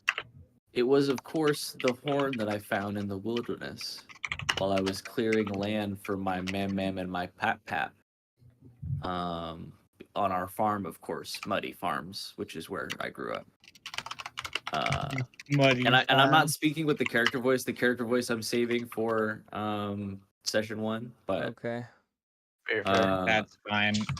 gotta hold back something for session 1. But yes, and whenever I found that horn, as soon as that horn touched my body, the sound was just next level, and even my mam knew that I was destined for a profession in the arts. Gabe, I'm fixing all my stats yeah. just so you know, because you had pretty much all of them. You had all of them wrong. I don't know if you had put them in or something, but I haven't. I think those probably were yeah, I have no idea what those are, but sick. Okay. please do. And- Please do fix them. Those were just the stats that were attached to the template. So please do. And So I do have Mam Mam and Sparkalonius's Pap. Sparkalonius's as your mam, of family. course, was a 6'5" orc woman, and his pap was, of course, an Aarakocra. Of course, yeah. That's the only way that he could have this biology. Oh no, he is adopted. God damn it. Adopted. Ah, yes, that That makes part. sense. Sick. I love it. Good character, Sparkalonius. Bubble Boy from SpongeBob is a Awesome. very good character. Do you Pretty have good visually. any? Are your Mam Mam and Pat your relevant NPCs, or do you have any specific? No. Okay. No, do you I have a haven't been relevant back to NPC the for me? farm in a while. The farm is not anywhere nearby. I've traveled away from the farm. I had to go on a like a journey of discovery, coming of age story, that type of thing. Okay. So do you have a relevant NPC for me? I do. His name is Gelbin Kuch. He Yeah. is a blonde bear person druid. Can you spell that last name for me? Yeah, Kugh. Okay. Kuch. And he's a bear person. And he's a druid by trade. But currently he is serving as Sparkalonius's manager.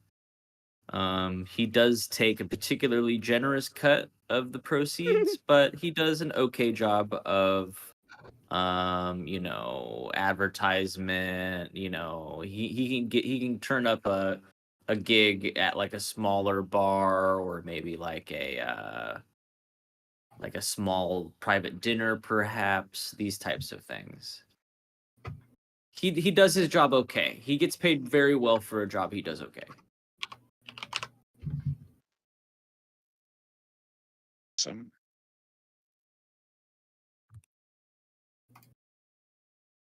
The Sparkalonius Act isn't a very big production, so I think that's a good. What kind of selling music point do you for play? Horn. Yeah, Or but music, like, like are we what talking genre? Are we talking like He's hardcore? Are we talking pretty- house? He's pretty trumpet? varied. He's pretty varied. What kind of horn? he- Like, there's so many questions. He's kind of a storyteller. He likes. There's a lot of narrative with Sparkalonius's music. A lot of like raw emotion. I'm curious to Are see we what talking like Goldberg's those story screamo books bands are. that just like talk at you the whole time, but in that light screamo voice? No, I would Like think that it's kind of closer to, like, music? folk music. Folk music? Okay. I don't mean to quote Yeah. music as in it's not music. I mean to quote it as in like you're not singing, you're just playing the music behind the. No, I'm doing both. Yeah. No, Wait, 'cause okay. I don't have like one mouth because like my whole body. You just can be a vibrate mouth. the sound. Yeah, so like I can blow through a horn and also speak at the same time. Like I can Yum. 3-part harmony with myself. Yum yum yum. My anatomy is incredible. That's fun. And there are more things about my anatomy that we'll discover over the course of Sure, the game. I'm certain. Like we got to talk about how you jism. My body is a magical place. We don't have to talk Is about one of that, my just songs. for reference. Don't want to know We don't Hubble at all. buddy isms. What are you saying? Yes, we do. Wait, I oh. have to know. God, M. That's Okay, no, definitely- sorry. M has to know. My character doesn't give a M fuck has about to how know. It's Sparkalonius definitely- jisms. It's definitely on the set list. Yeah, see? Sparkalonius jisms and my body is a magical place. They're like mid in the set. See? They're like It's not important. early or at the end, but like they are in the middle. Put it in your task Got it. list. Got it. All right. 50 experience for my first jism. I don't put that in my task list. Sparkalonius is a very innocent boy. I love none of that, but okay. Sick. I will play within it. No, Sparkalonius is a good boy. Sparkalonius is lawful good. Good boy. Good to know. He's That's a good role that's model. good to know. Where is I think his morals are like Superman's morals. at a glance alignment? There it is.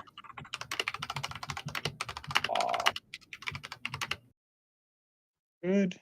And put that same thing into. I'm also keeping just a standard. Any chance that Praxis has an alignment for me? Praxis would be neutral good. Yeah, and Praxis, are you like a local guy? Are you like Union for the town that we're in right now, or do you travel with Sparkalonius? What's up with you?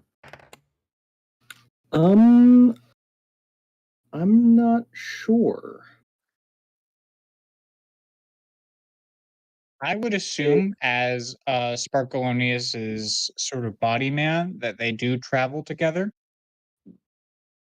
I don't know how like tight they are, like whether Praxis is always at the side of Sparkalonius, or whether they're just always in the same town. But I assume that they are a pair in some sense. Maybe you are closer to Gelbin, my manager, the bear person. It's possible. Does Gelbin ever raid caves for stuff? I mean, Gelbin could have He's a found bear you and then person. hired you to guard his best boy, Sparkalonius. That's very true. Also, well, I have the background written up for Praxis now, and it involves being rescued essentially by someone. So that was something that could potentially. What is your tie- background, Formerly Praxis? Say that one more time, sorry. Formerly petrified. What? Someone Formerly- found him in a cave and cured him. He was in that cave for let me double check. 40 years. Don't He's like have- a OG Formerly- barbarian. He's like a D&D 1 barbarian. formerly petrified. I don't have that as a 5e. Yeah, that's a 6E background. Or are you not playing Formerly- 6E, Gabe? Huh. I thought we were playing 6E. Huh. Formerly petrified. All right. Fun fact, What ability does formerly petrified give you? Because like all of the backgrounds come with a background trait. I'm just curious. Old. Trait. There's a feature and there's an alternate feature. The feature is ancient knowledge.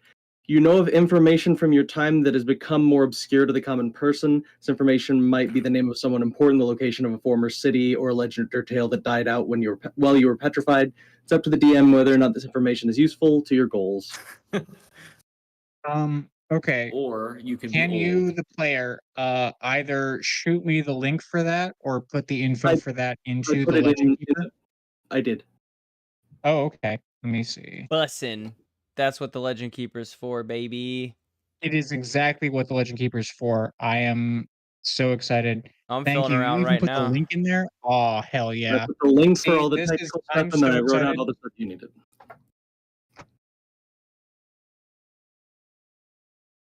Let's just mark as much as beef, basilisk, end up as stone. Okay. Who recovered you, Praxis?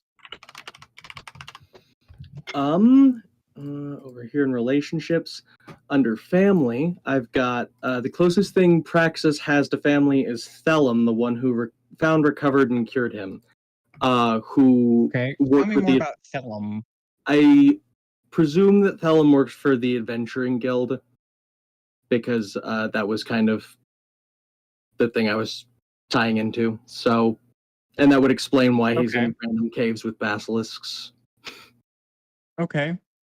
Okay. So Thelum of the Adventuring Guild revived you.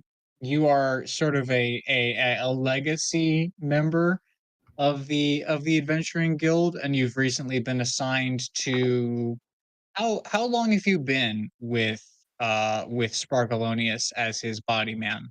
Is this a recent thing, or are you guys sort of a long-standing duo? I think it's like semi-recent, like less than a year. Okay. So you've maybe been to you know less than 10, more than 5 shows with Sparkalonius. I think that's about right. Awesome. I love this. I love this. Friendly acquaintances.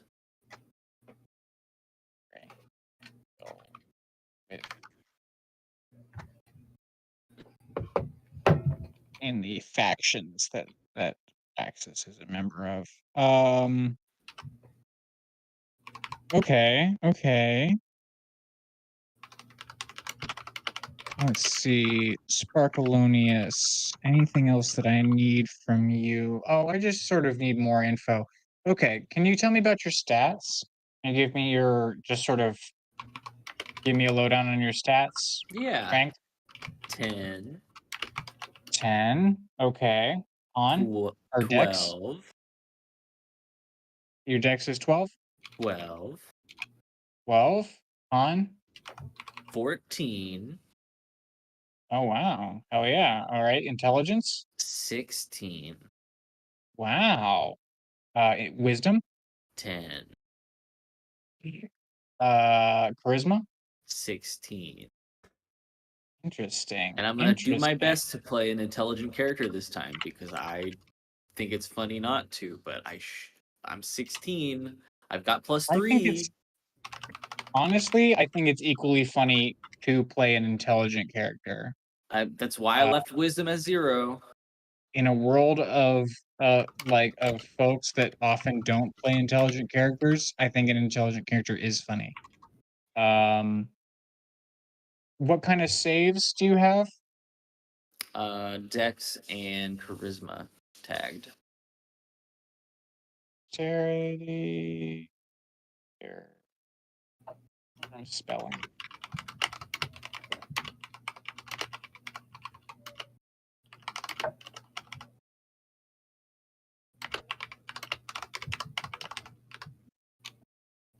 All right. What sort of skill proficiencies are we looking at for Sparkalonius? Animal handling. Okay. Arcana. Arcana. History. Performance. History. Survival. The end.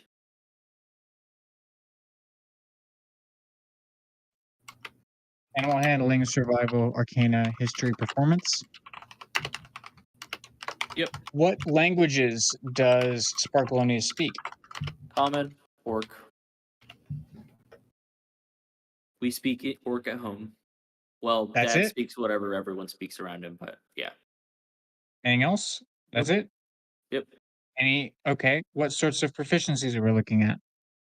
Horn, lute, hand drum, Jesus. simple weapons, hand crossbows. long and short swords, and rapiers. Okay. Simple Bard. weapons. Crossbow.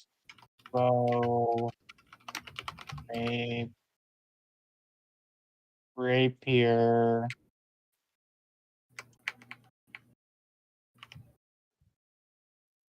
Horn, loot, simple weapons, crossbow, rapier, carpenter's tools, land vehicles. Okay, cool. Yeah, I have my driver's license. Awesome, awesome. Your language has is his amusing boating- me. Boating license. His land boating license. What'd you say about my language? I was just checking. It's common and orc, and that's it. Mm-hmm. All right. We speak orc at home. That's what Mama speaks. It sure is. Awesome. Oh man, this is fun to look at. It's fun to see all of this data all in a set for me. Okay. Okay. Dante, are you ready yet? I think so. Are you Yeah. ready? Am I ready? I've got something like basic going because I need to still like flesh out the actual character sheet and like numbers and stuff. I have to have Do you things have a like name for me? I do. Give me that name. Name is Hungry. So HUN apostrophe H-U-N. GUI. Okay. Hungry. I like hungry. H-U-N-G-U-I? Yeah, there's an apostrophe between the N and the G. Are you hungry right now, Dante? No, I'm hungry. Okay. No, any last name, or is that it? He does not have a true surname, but his last name is E-U-O-I. B-U-O-I-D? Hungry Really? boy. The first letter is I just B. wanted to say I was laughing in my kitchen.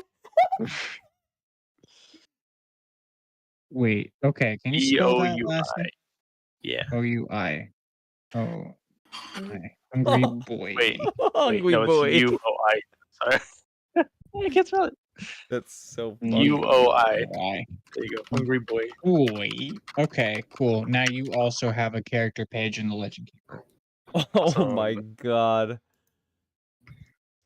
I'm super into this. So you'll have to fill that out. I'm not gonna fill out your Legend Keeper for you. That's sort of up to you. Player disposition. Angry. What? There's a box in here that says faction enemies player disposition. Like, why would I need to put my own Distraught. disposition in here? Distraught, upset. It's at a glance. Hungry. I Hungry. love the at a Hungry. glance page makes me so happy. Oh, it's gonna be filled the fuck out, dude. I'm so pumped to do this at a future too. time. Dude, I'm I've got, glad. I was hoping that you guys would like how many prompts there were in the Legend Keeper for you. I'm so glad that you guys are getting into it. That's fun. I'm gonna have so much fun looking over all of this and sort of figuring out who you guys are. Anywho, Hungry Boy. Say more about Hungry Boy. As I click HUN apostrophe GU. It's gonna take me I-E. so long to not blow up with laughter at that. That is so fucking funny. Hungry Boy. Oh my Hungry Boy, what is your class, Hungry Boy? Hungry is a wanger. Oh, Ranger. He's a wanger. Oh my god. He's a wanger. Ranger. All right. Okay. What is your background, Hungry Boy?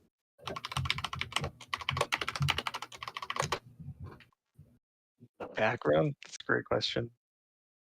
Okay, we can skip it. Do you have a I've got you have plenty of a other name for things. your species? Yes, it's called a Naiad. NYAID. I don't know what.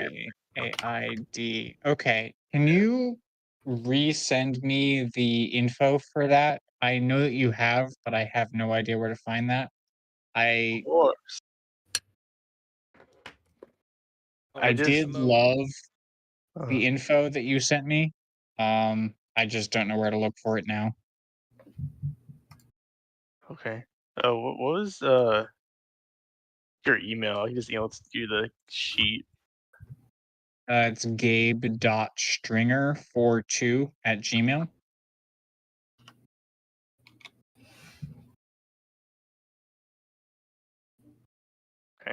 Leave that in the podcast. Can I get your social too? Tempting.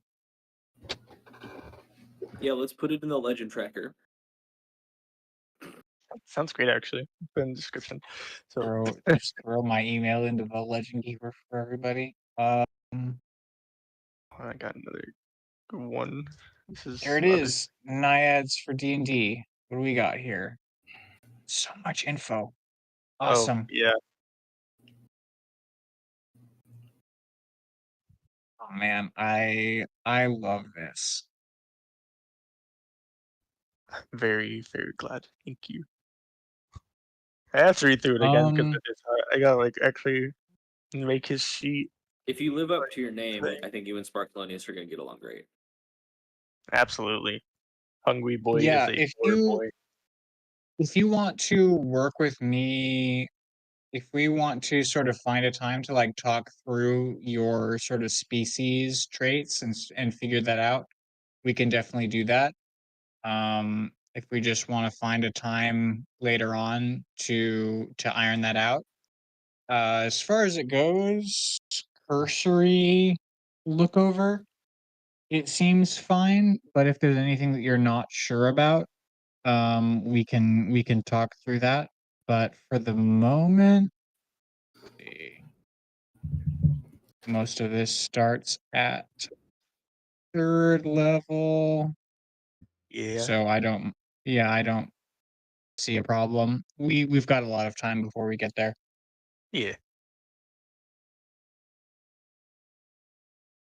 I had to balance it out. I had a friend of mine like look over it and help too. So I'm hoping it's like not like crazy or anything. I'm happy with how it turned out. If it's crazy, we will find out later on, but at that point it'll be too late. So way to go. Yeah, let me just type in something else. Okay. So as I'm looking at Hungry Boy, we've got Naiad. What is your alignment? He is a lawful neutral. Lawful neutral. Okay, 2 lawful neutral. You and are yet to be identified character, both lawful neutral. Should be fun. We've got either lawful or neutral in all of our alignments. That's That's fun. ideal. Okay, what's your Finally. strength? Are we gonna be good for we're- one campaign? I love it. Honestly, it's much easier to motivate a good campaign, or at least see. a not neutral campaign. We'll see. But if y'all want things for yourselves, that's even easier than me having to motivate you. But anyways, let's talk about your stats, Hungry Boy.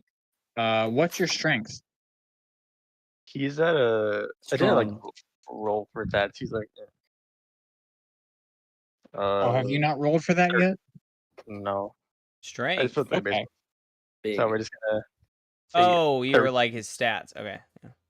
Yeah, I just Yeah, put in no, the basic stats, basic thingy. I've got like a DM sheet table for myself of everyone's stats and like proficiencies and skills and things, just so that I can like give people specific information based on their proficiencies and things Yeah. as we go. But I need to know that info. Yeah, it's his strength right now is at 13. I just haven't like anything with the race stats that I put in, so I'll figure it out as we go. His Yeah, it strength looks is like based on this that you only get a +2 to Dex. So when we get there, which is the next stat, what is your Dex, hungry boy? I believe. I think it's 18. 18. Is that with your +2? Yes. Got it. Wait, All right. What's your Big constitution? size. his constitution. Look, where'd it go? 15. 15. Your intelligence? 14. 14. Your wisdom? 11. 10. And your charisma? It's 9. 9. Interesting. Okay. Not not the most charismatic, but Nah, very dexterous. he's very flexible. Say that. Okay. Do you have your saving throws figured out? My saving. Yeah, it's strength and dexterity. Strength and dexterity. Got it. What skills are you proficient in? Acrobatics, animal handling, Okay. Excuse me. nature, stealth, and survival.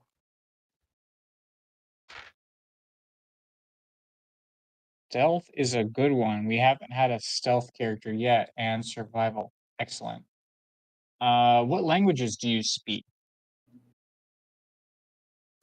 The one I remember off the top of my head is Draconic, and he also speaks. I haven't determined like his other language, but like Common, of course. His other language would be like do- one off of his like his race trait. What would be like the common race of like people who live in the area that we are starting in? Probably common, but if you are a plant based humanoid, you could either take Elvish or Sylvan. And those would make sense. Elvish is obviously Elven language, and Sylvan is the language of the Fae. Right. Elvish is probably more useful. Sylvan is more narrative. But that's sort of your choice. I like Sylvan, actually. I think that makes more sense with Sylvan. him. That does make more sense. Sylvan. That's why I'll. Okay. What sorts of proficiencies are we looking at? Efficiencies. Just like generally? Yeah, I don't have a background for you, so I don't have proficiencies from there yet. But if I quick Oh, pull right, up the background. Sorry. I forgot what that was. Folk hero. That's what he is. Oh, you're also a folk hero. Yeah. What what's your fame? What's your claim to fame, hungry boy? What makes you such a hero among the commons? For Hungry Boy, he was as a naiad in the he was like all alone, and he was found by 2 humans who owned a very tiny farm. And he made his kind of claim to fame through helping not only his family, but becoming kind of like his hunter. So he'd help around his like small area away from the farm, and be either taking out threats like animals or getting them away. He's very well known for helping people, which is also his like kind of downfall. He's a little bit of a pushover. Okay. Okay, so you're like a village guardian sort of to your area. Yeah. Okay, interesting. Are you native to the area we're playing in, or did you come down with the Sparkalonius Praxis party? He's native to where he is. Lived there all his Okay. life. I like that. I like the split. I like that split. So are you Um, from this little forest Hungry outside of the Boy village? is a protector to Fallcrest. I don't know why I was Which muted, probably but are you saying that he's a native to Fallcrest, but did you originate from that big forest to the east of Fallcrest? Is that Mhm. what we were saying? Okay, cool. Yeah. I don't know how I got muted, but whatever. a native to the Misty Vale. Mhm. Which I think then gives I that probably makes Hungry Boy and which honestly I love. I love party members having ties. It sounds like Hungry Boy and Harry Bow have some sort of tie. I assume that you two know each other.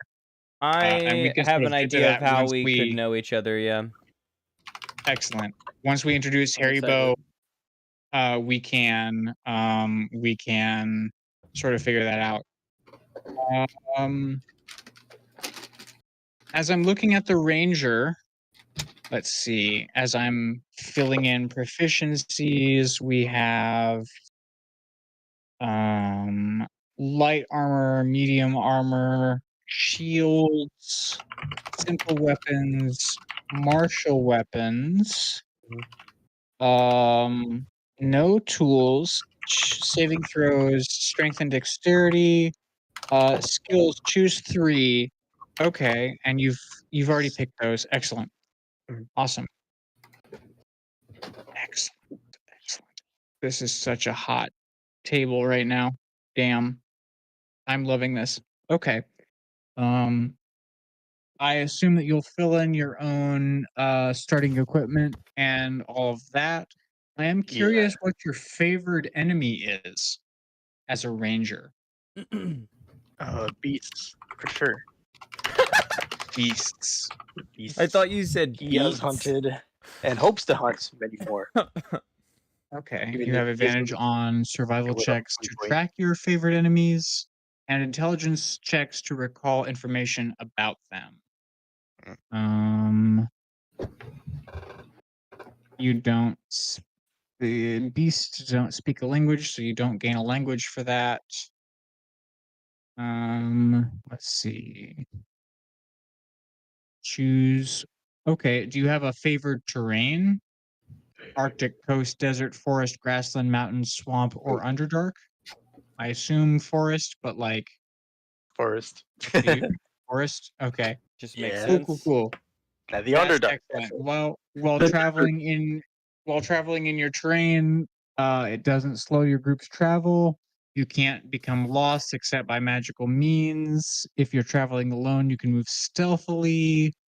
While you forage, you gain twice as much food. Excellent. I'm loving all of this. Okay, cool. Cool.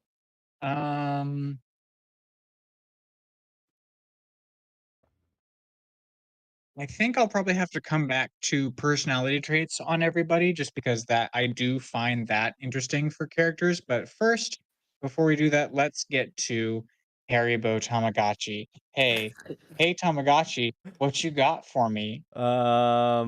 Okay. Well, Haribo Tamagotchi is. Give me just a few seconds. I was looking at your mana identity thing.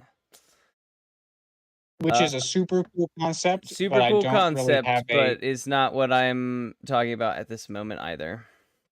yeah, it's was really interesting, but I don't. It takes a long time to sort of get your mind around that. Haribo Tamagotchi is a human born to a family of once great renown, but no longer. Now they're fading away into obscurity. At least by the time he's born, they're fading away into obscurity on the third ring of Saturn. Very little family wealth remaining to speak of. He went into exploring the stars for his own purpose. He always had an understanding, I guess a proficiency with technology and its workings. So he found himself aboard a Delta station as a technical aid to a fairly accomplished engineer. One day, Kind of I'm sorry? So that sounds kind of familiar. Yeah. We're building a universe here. Give me a second. One day, Yeah, dude. You went to college with Hyatt Cola. yeah, exactly. Yeah, why not? Exactly. One day while they're working on a project, a new battle suit for the exploration teams, defensive, offensive augments. He's working on the belt while his predecessor behind him, tweaks some settings on a computer, and all of a sudden there's an explosion, and Haribo wakes up. He's covered in grunge and smoke, sort of the leftovers of an explosion. He's clutching the belt, but he is no longer aboard the Delta station. Instead, he is somewhere new entirely. He has woken up actually not but a couple miles from this town of Fallcrest. He has wandered over and made a life here. He's been here about a year at Fallcrest. He's bought himself a small little hut. It was I wouldn't say that he actually bought himself this hut. It was the remnants of a hut on the outside of town that he has built up using wood from the forest and such. But he works as an in-town tinkerer. Whenever the in-town blacksmith either can't fix it or wants to charge too much, Haribo will fix it, but he has a mind to improve things, and sometimes you don't want it to be improved in the way that he improves it. So yeah. As far as his look goes, he's about 6 feet tall. He has long anime-like red hair. That sort of anime red, right? Like, I'm not talking like Irish red, but like deep, like hued anime red. He keeps it tied up with a, what do you call those? They're like squares of fabric that usually fold into a triangle and then tie around your head. You know what I'm talking about? Headband. No. There's a specific name for them, not Bandana. handkerchief. Bandana is actually, I think, the word I was looking for. Okay. Maybe just like a white bandana to keep his hair back.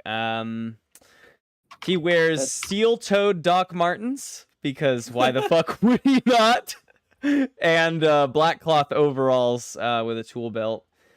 I have his stats. His stats are pretty okay. No negatives, no zeros, all positives. Couple +3s.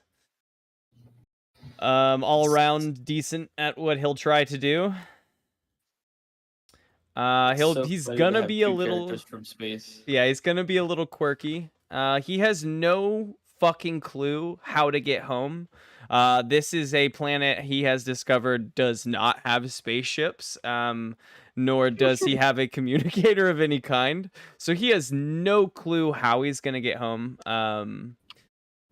He just Also, is my here. character doesn't know he's from space. Your character is from space? My character is sort of like Superman. I fell from the sky as a child. I don't have any Yeah. memory of ever being in space. Fuck yeah, dude.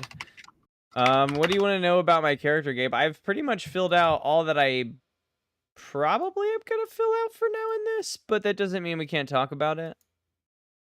I have most of your character info in my table. What are your saving throws? Stats. My saving throws are Constitution and Intelligence. Also not my higher stats. Actually, that's not true. They are, in Fun. fact. That's fun. My skills Okay. are Insight, Investigation, Medicine, and Perception. Languages: Common, Okay. Celestial, Elven, and Dwarvish. I changed one of my things because Celestial feels like it just you makes knocked sense. out Gnomish and Yes. instead Took Celestial. explain that. Celestial. I think that Celestial is something I would say akin to Common for those that like live in the backup of Star Society or Star System, right? Like if I've traveled out amongst the stars, I feel like it's the secondary language for us. But for the people down here on this planet, absolutely not. When I landed, I did not know Elven or Dwarvish. In the past year, I've picked those up as my Far Traveler background. That makes sense. That makes sense. There is communities of elves in the Misty Vale and dwarves in the Dun Hills. So there's definitely communities around for you to pick up those languages. And as a tinkerer, I on felt like those two were the easiest to start with. I think my character is currently working on Gnomish, but I've just started. Like I don't have any understanding of that yet, but I do know that they're a big tinker race from what I've heard from the locals. I could teach you orc. definitely, They couldn't teach you much about tinkering. definitely. Awesome, awesome. Your background is far traveler. I think I've got all of your info that I need for the table for me. What about rumors and Um, NPC?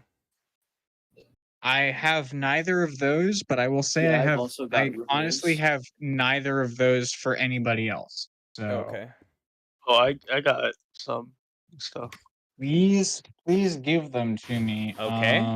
My We just want to go down the list. Everybody do one each. yeah, we can Um, start with our good rumors. Or Good rumor, Give Harbo me- can fix give me- almost Nope. give me one moment. I will be right back. All right. Be right back. That's so funny. I love that we have a space team. How diverse can you be? We have a spaceman, we have a space blob, we have a plant person, and a dragonborn. A person from the past. I love it.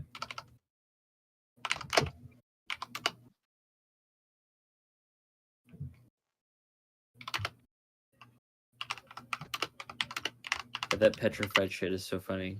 So hyped. That is pretty good. He said petrified? Yes, petrified. Yep, that's what I said.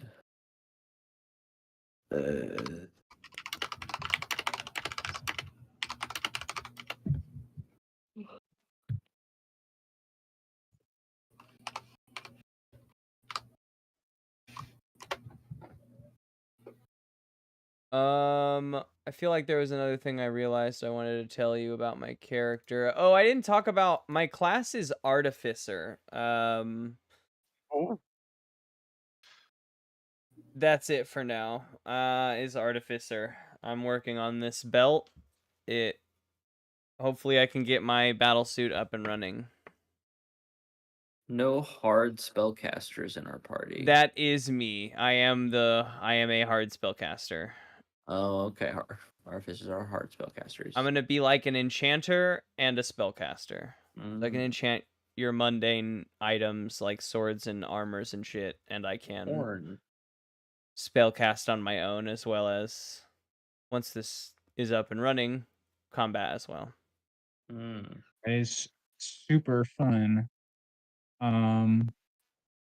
As far as it goes for spellcasting, please let me know if you Want to cast a spell? if you put spells in that don't auto link, please do capitalize everything. Then I will put in the data for the spells. I am sort of as we go adding spell data so that things will auto link. And so as you sort of hover your cursor over your spell name, Whoa. it should, right? Okay, yeah, 3 of my 5 spells don't auto link, but But the ones that do look really cool, it's don't really they? neat, isn't it? I'll say. Is that auto link? Yeah. So just let me know. I definitely haven't put in every spell, because that's insane. But but yeah, no doubt. No, some of my spells if do you've and some got of them spells don't. that So you don't, if you've got spells that don't auto link, just let me know, and I will definitely put those in, so that they will auto link by the time we go. And then I have confirmed that those auto link spells, if you hover over those, you can definitely roll the dice on those within that. cool.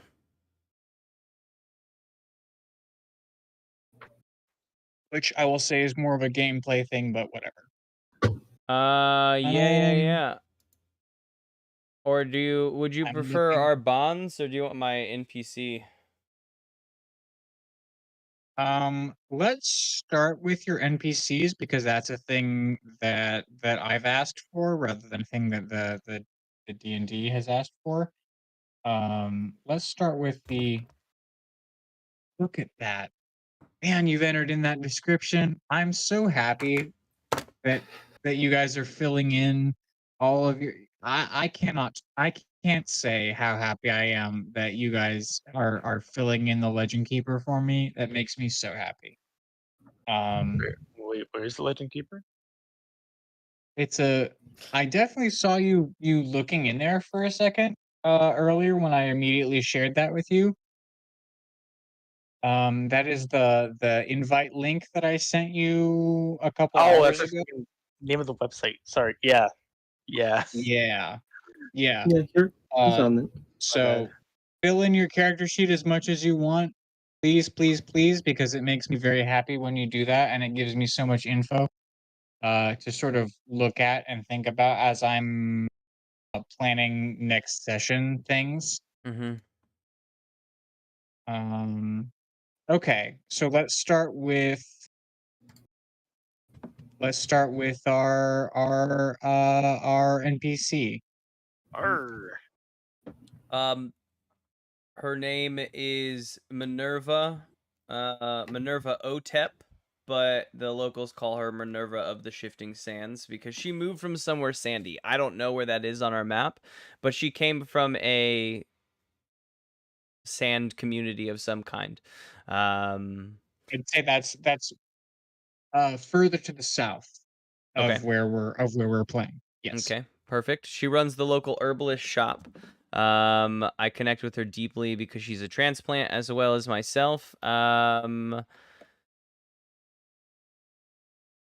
People often in the town especially give me the short end of the stick when it comes to first impressions, but Minerva is one of the only people to befriend me. She'll often come to my hut around sundown for tea, some of which she brings, and some of which actually I think is my connection to Dante's character. What's your character's name again, Dante? Hungry boy. Fuck me, I cannot I cannot believe I forgot that. You're I'm right. gonna be I'm super sorry. I might not ever again. Holy fuck. That's What so good company? yeah, so Hungry I think Hungry Boy and I have bonded over tea. He brings me teas from the deep forest, other teas that like even Minerva can't get her hands on because they're deep in there, or maybe they grow in a special way, or whatever that is. He like that's how we have bonded, is over the sharing of tea. I've shared with him Minerva's teas, and he has shared with me teas that in turn I share with Minerva as well. So that is my connection with her and my NPC and Hungry Boy. And also, Okay, you love saying okay. that name, so that's why you keep him Hungry around. boy.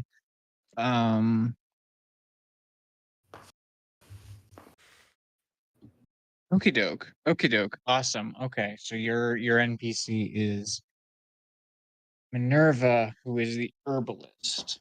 Excellent. Awesome. I've already got an herbalist / harvester shop in town, so that's fantastic. Do you have rumors? I'm hoping for, just so that I put this in the chat, but like I'm hoping for one good, one bad, one false rumor about you guys. Oh Mm-hmm. yeah. Mm-hmm. Mm-hmm. Okay. I Do have haven't in the Legend Keeper put a I put it in other details on the first page. that's a great place to put that. Thank you. But I would agree that it doesn't necessarily to me fit on the first page. It probably goes in like I at think a I put it in glance. the at a glance. Yeah. But for now, it's here for me, and that is good. The good rumor is that I can fix almost anything. And in fact, you put a quote about your character up here, and that I tied to that is, man, He can fix almost anything. It may not be the same as before, but it's usually better. Okay. Do you have an example of that?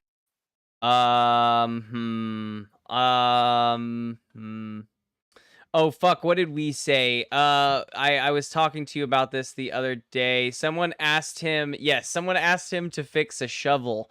And he turned it into a crank-based shovel where they had to like turn a crank. It still dug about as well as they could. And they needed to exert less energy, but they certainly couldn't dig better than they wanted to.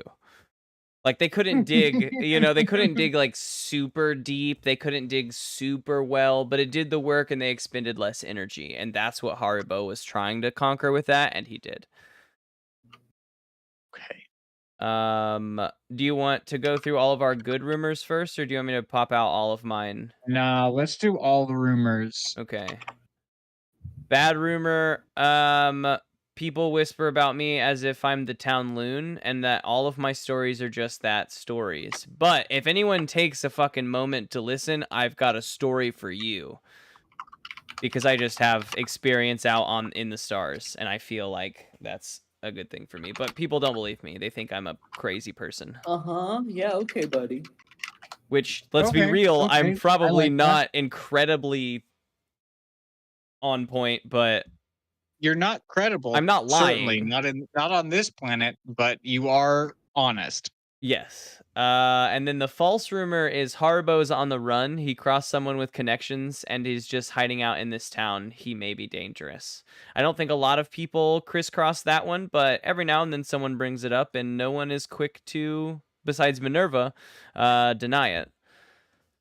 Got it. I think the thing to say, and like I'll come back to this when we get into the actual play, is that is the rumor that if any of you the other players ask, I guess not Dante, not Hungry Boy, but if either of if Praxis or Sparkalonius ask the NPCs um about Haribo, that's probably what they'll hear.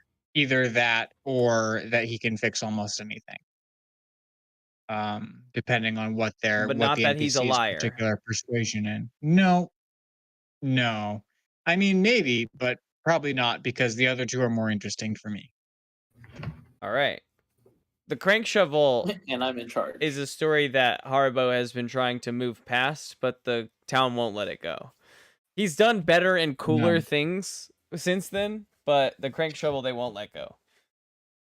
Okay. Does With the anyone crank shovel, else, though. given that sort of time, does anyone else have either NPCs or rumors for me? Oh yeah, I've got all my rumors. Hell yeah. All So- right, Sparkalonius, what you got? I'm gonna go in reverse order. So false. The false rumor is that Sparkalonius is a gelatinous cube. Not a gelatinous cube, plasmoid. Do similar things, but not everything the same. One's like a monster in the eyes Mhm. of community. Yeah. So One is less sentient. yeah. Bad rumor. Addicted to eating various objects, constantly seeking out new textures. And that's true, but it's bad. Gets him in trouble. It gets him in trouble. Good rumor. Despite not believing in God, Sparkalonius regularly donates to the church and has been known to volunteer at local soup kitchens. He's a good boy. Oh, That's and his false rumor? my No, alignment that's is his good rumor. my alignment is not atheist, but- lawful neutral. It is neutral good. Oh, okay. That's good to know. Let me see. Nope. Tamagotchi. Neutral good. Okay, you've got the same alignment as Praxis. That's fun. Okay, we've got 2 neutral goods, 1 lawful good, and 1 lawful neutral. I like that.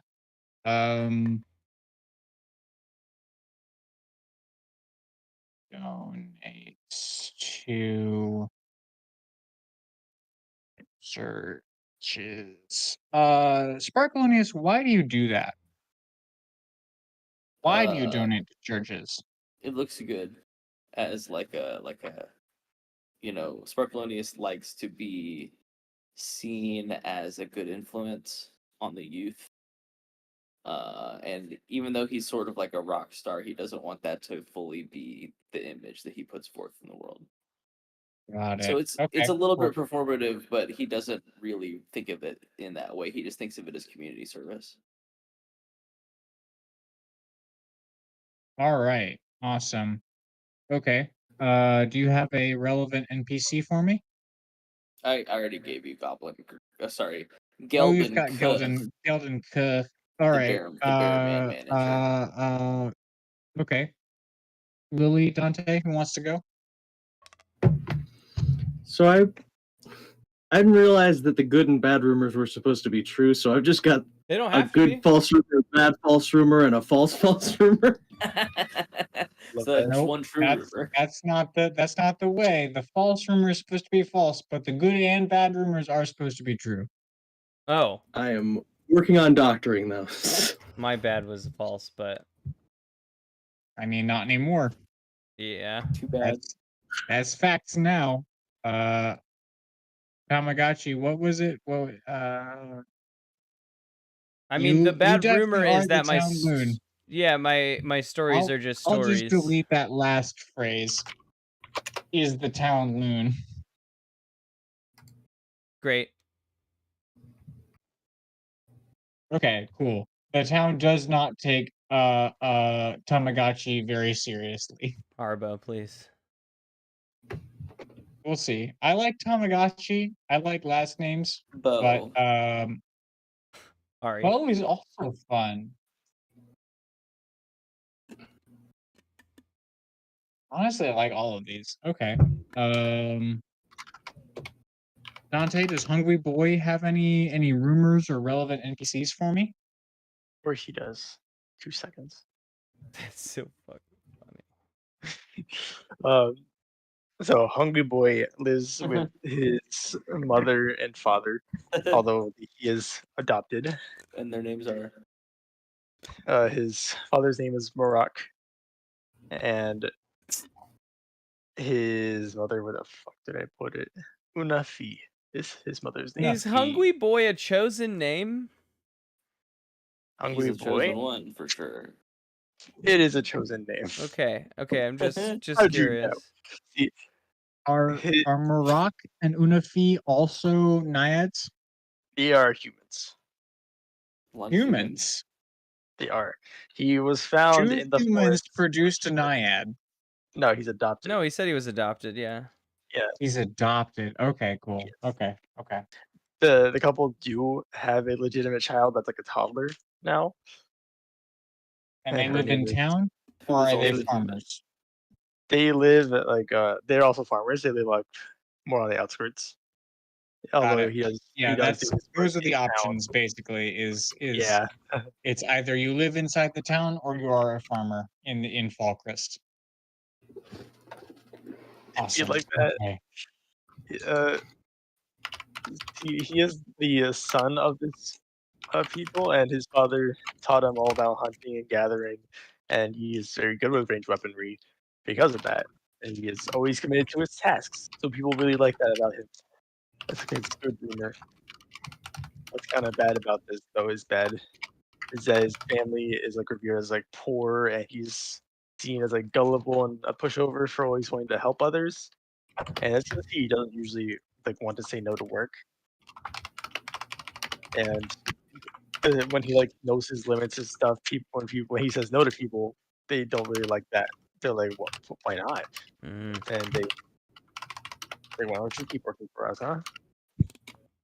Because of Hungry Boy's race, is like they think he's like uneducated, and they think he's like not. He doesn't know the value of money. He doesn't know about creatures properly. The more monsters. He doesn't know what the class is. But he's pretty educated on most of those things. He's lived in the town his whole life, and he works there essentially. So he is actually educated, but people think he's dumb. Okay, so just so that I am clear as I'm writing these things down, the bad rumor that is true is that he is what? Poor and gullible. Or Poor. gullible Gullible. and pushover.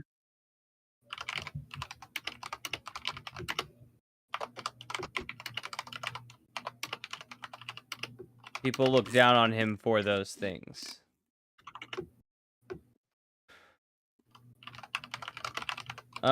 Also, when I said that I was a human, is because I am, but in this D&D world, I am a changeling. I have a little rare tech implant in my skin that lets me do the things the changeling race can do. So for the purposes of the campaign, I guess I do look like a human, but do changeling things. Yeah, and Sparkleonius says he's a human, and everyone else says, Sure. sure thing, honey. I will Actually, then. probably I will doesn't say treat. that. I will treat. I will treat Tamagotchi as a human when he is pretending to be a human, and otherwise when otherwise. Sick. Yep.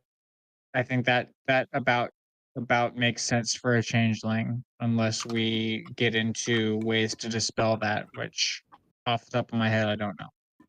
I mean, I just pick a different resting Um, form. The false rumor is, I'm sorry, Dante, what was your false rumor? Sorry, his false rumor is forgot. Where is it? People think that he is uneducated because of his race, whereas he's been in the town his whole life, so he actually knows things.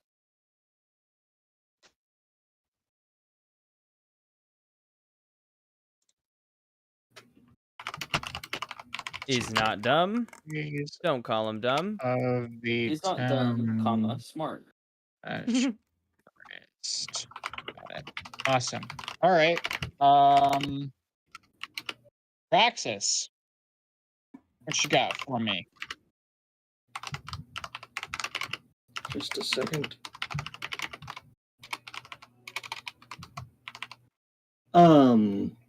Bad rumor.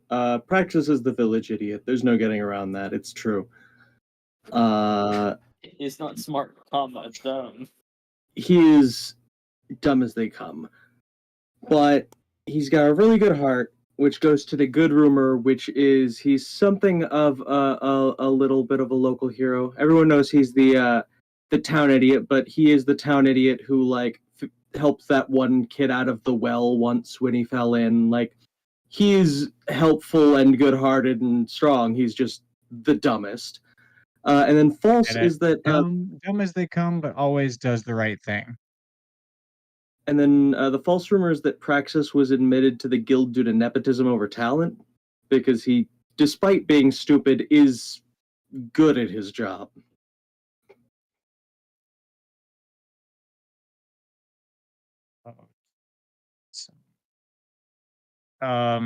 Who do they think got you admitted to the guild? What was the nepotism? Who was already in the guild that got you admitted, according to everybody else? Thelum.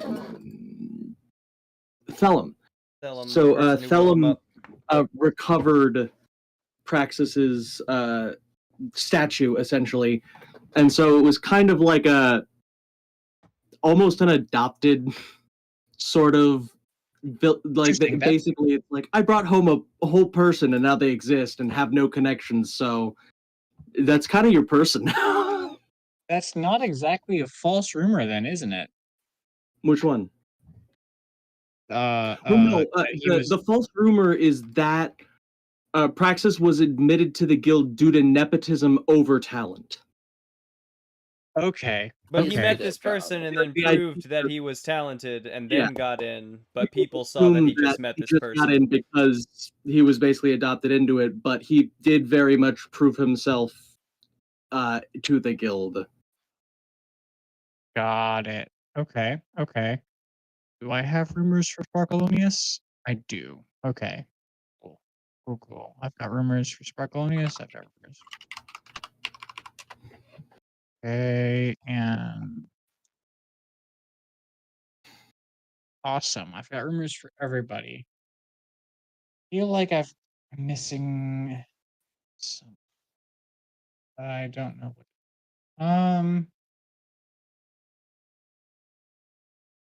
Honestly, I'm pretty pleased with what we've got going on.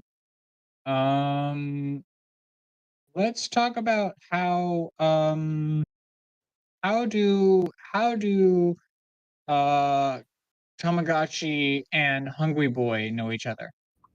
We have tea together. We share teas. I share the teas Yeah. Minerva shares me, and Hungry Boy brings me teas from the woods. Deep, deep, deep teas that otherwise I had not heard of. Yeah. Things that I can find while I'm out hunting monsters, doing my tasks. What time do you come by my hut for tea? Not Baby W. Jesus. Hungry Boy. Oh, that's. Hungry Uh, BBW. Is it regularly? Is it randomly? We feel like it. How long do you think we would like know each other? I feel like it might be a regular thing. I mean, I've only been here a year. You were my first And friend. I think it's like becoming a regular thing now. Okay. So like, yeah, for sure. Because Hungry Boy's lived his whole life. He's like 20 now. On Thursdays at noon, he comes by. Thursdays at noon. Or Yeah. exactly 30 minutes. For exactly 30 minutes every Thursday. I have the water boiling, and we immediately make the tea and drink it and talk about it, and then he leaves. Like, yes, spicy. Or it's not so spicy this time.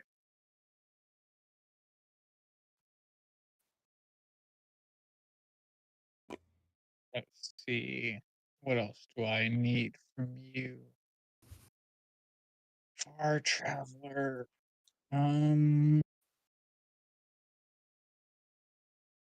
Does everyone have their bonds and flaws and all of that loaded up? Mm-hmm. Uh-huh. All Yep. up in the Legend Keeper. Oh, actually, I have it. It's just not in there. I forgot. But I also do just have it on the side, too. You wanna... Okay, let's see. Tamagotchi. Travels with me, brain a little bit scattered as long as I can be. Excellent. Secretly convinced that okay, makes sense.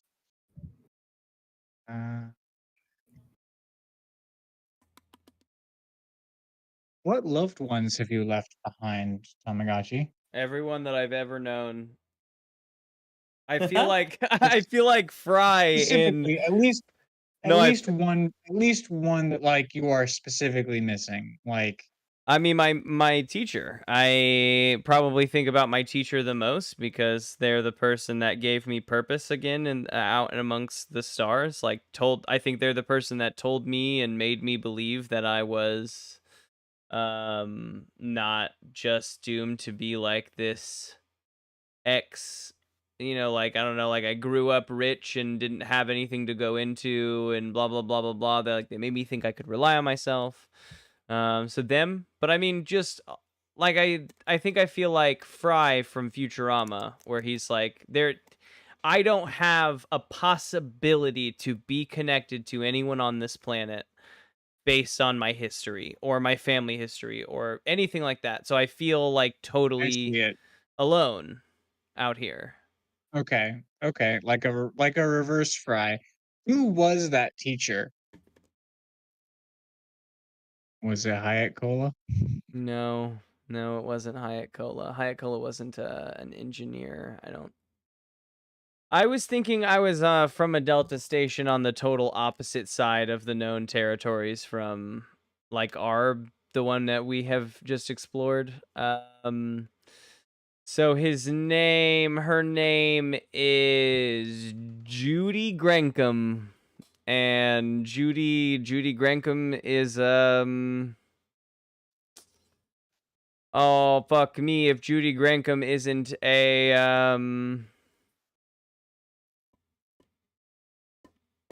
Midnight race. Judy Grankum is a midnight. So mostly I Judy worked with the Grankum at midnight midnight. bellhops or the midnight engineers, I guess they were called on the ship. But Judy Grankum was basically like our core, so she hung out in the engineer bay and did all that Got work. it. Awesome. Awesome. Load it in. Finish the combat belt. What is the combat belt? So that's a lead up to me being level 3 and the things that I will get at level 3. But it's also in my background. Okay. This is the item that we were working on that was to be given to like the Delta crews that go out to like really help them with defense and offense. When I woke up on this planet, I was clutching it and it was broken, and so I've been working with like thieves tools and tinkerers tools to try to get it working again, and I think it's half material and half I just don't fucking understand. It's broken. I don't know how I'm supposed to fix it, so I'm always working on it. Got it. Okay, so you'll figure that out as you level up. Mhm. Praxis. Praxis. I don't see a personality trait here, but who is your close trusted friend in the Adventurers Guild? Thelum, who Bellum. Rest- Okay, who assigned you with Barcolonius?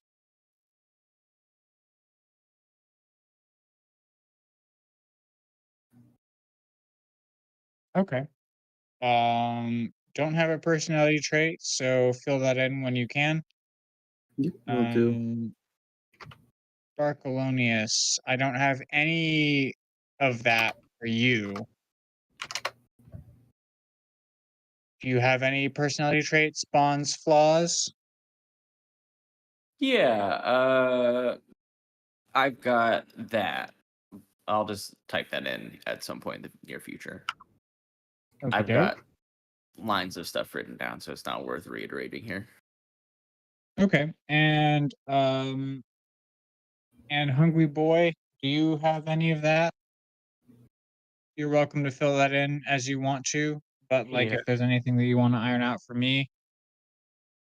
What was it? One more time about like Pelozone. What was it I'm giving you? Personality trait, bond, Personality flaw. traits. Yeah, let me fill that in. I got pulled up again. Hold on.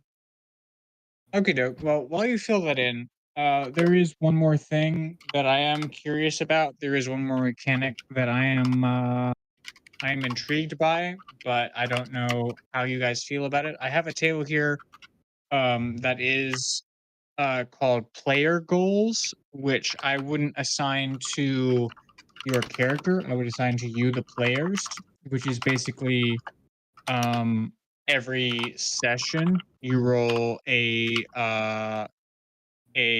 D. Let me see, a D100, and then you get for the session a goal. And if you achieve that goal, you get a reward. And if you don't achieve that goal, nothing happens. Where is that table? That is a table that I have that I haven't Oh, sort of posted for y'all. But it basically is sort of, there are 10 methods of like, it's basically the first number on your D100 is a category, and the second number is a specific goal. And if you achieve that, then you get things. And I do think it is fun because it's fun to have a specific goal per session. But I'm wondering what kind of reward I should give you. The table says give them inspiration, which is fine. I could also give you experience, or any other reward that sounds interesting to you. But I'm curious if that is something that interests you guys. If that's something that's fun, or if that sort of bogs down the mechanics for you. No, I like bonus things. like it. Sort of like that mechanic in Gloomhaven where you have the little check mark cards. It's exactly what I'm thinking of when I'm Yep. thinking of it. But I will say it does return to I think, like, conceptually, we would want each recording, like, each session to be one episode rather than hmm the possibility of having, like, longer sessions with splits in the middle, you know what I mean? Unless you wanna do, like, 2, objectives or whatever, but without this, like, session like, per session bit, then sort of at any moment, an episode end could come, and then, like, maybe that session is 2 episodes, and it makes more sense structurally. Because, like, right now, where we're at, we're doing, like, 2 episodes per recording, and the only thing, like, structurally I'm just not pleased with is that we don't end with session end questions at the end of every episode. We don't end with the, like, session structure ending thing at the end of every episode. So I just don't know. That was my thought when you brought that up. How does that sit with you? I think you still have your headphones on, even if you're up and away from the camera. Or how does it sit with any of you? Good. Works for me.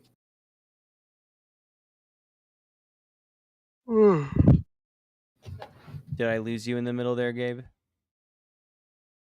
That's sort of the question that I do have is,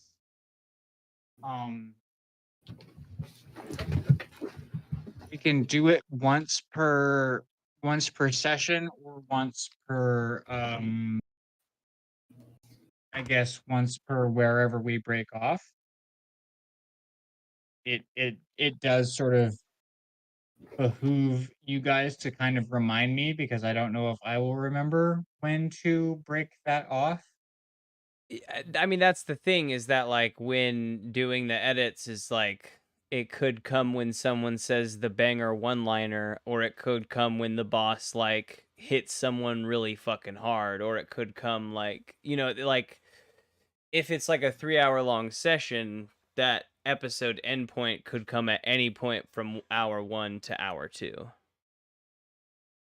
You know what I mean? And it just starts, like, I start looking at it for the moment that is a good enough cliffhanger. And usually we just do that, like, at least in Dungeon World, we've done this naturally, where, like, there's, like, a big enough reveal, and then somehow I, without thinking about it, had, summed up that reveal just right to where I could just end it, and then the next thing someone said made sense for the beginning of the episode. Usually you can find that somewhere in that hour, but that won't be a thing like that.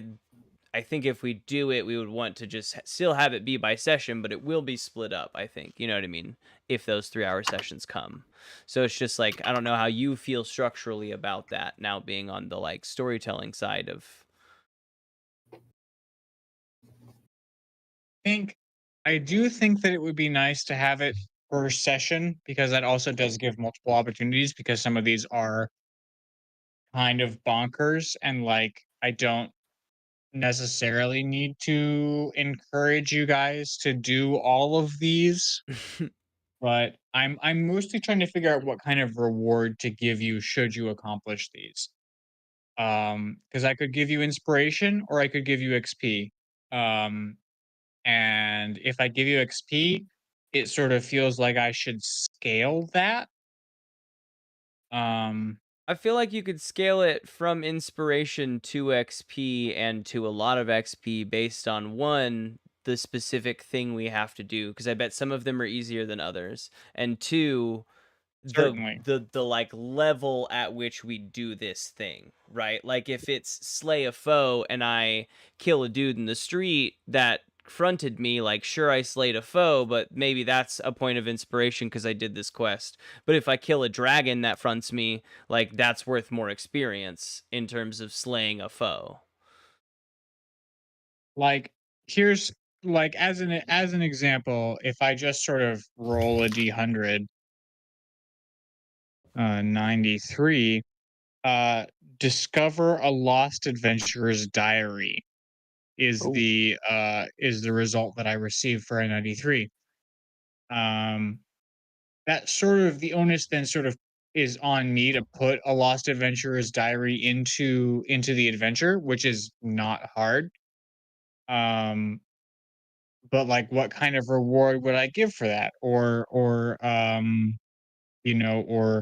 get a tattoo, or start a new hobby, or take necrotic damage, or I mean, I think mm, I think it is up to you what you feel in each of these cases. It is on a level, say like 1 to 5 for yourself.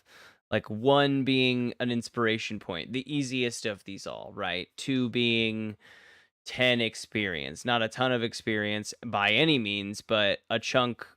Maybe it's 30, maybe it's something, you know what I mean? And then you have increasing intervals for the level you think that this mission fills. So like it's not something you would tell us, right? You're not going to say like this is a 50 experience trigger, but you will, have it in your mind, be like, okay, I think when I read this, I know they rolled a 93. I think this one's a level 3. So I'll know. I think then the what we'll do is that we'll roll, and then we'll decide amongst ourselves whether that's difficult or not. If it is difficult, then I will award XP. If it's not difficult, I will give you inspiration. Love it. And inspiration will always be inspiration, and XP will be scaled based on level. I would say probably either a 10th or a 5th of level, probably a 10th.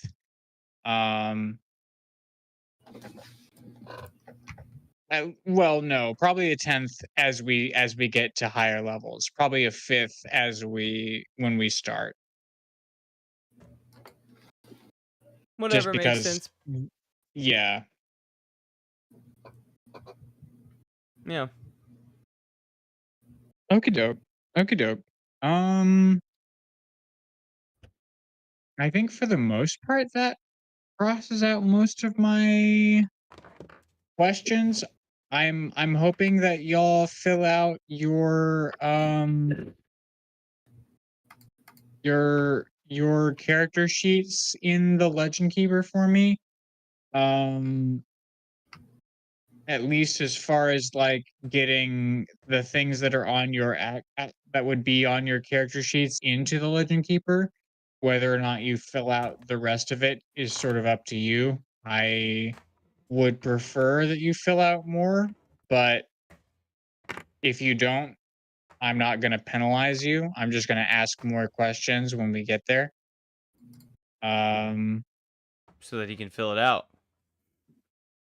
Yeah, like if it becomes relevant, then I will ask questions, but otherwise it's just more info for me. Right. Play with. The info that you have already given me for my, just sort of as basic character stats that I've got in my table here will sort of inform me as I go, whether or not, if you go into an environment and someone has an investigation or a medicine or a history proficiency, maybe I give them more information than I would have otherwise, is sort of the notion that I have, is that whether or not you have a proficiency means that I will give you more or less information. I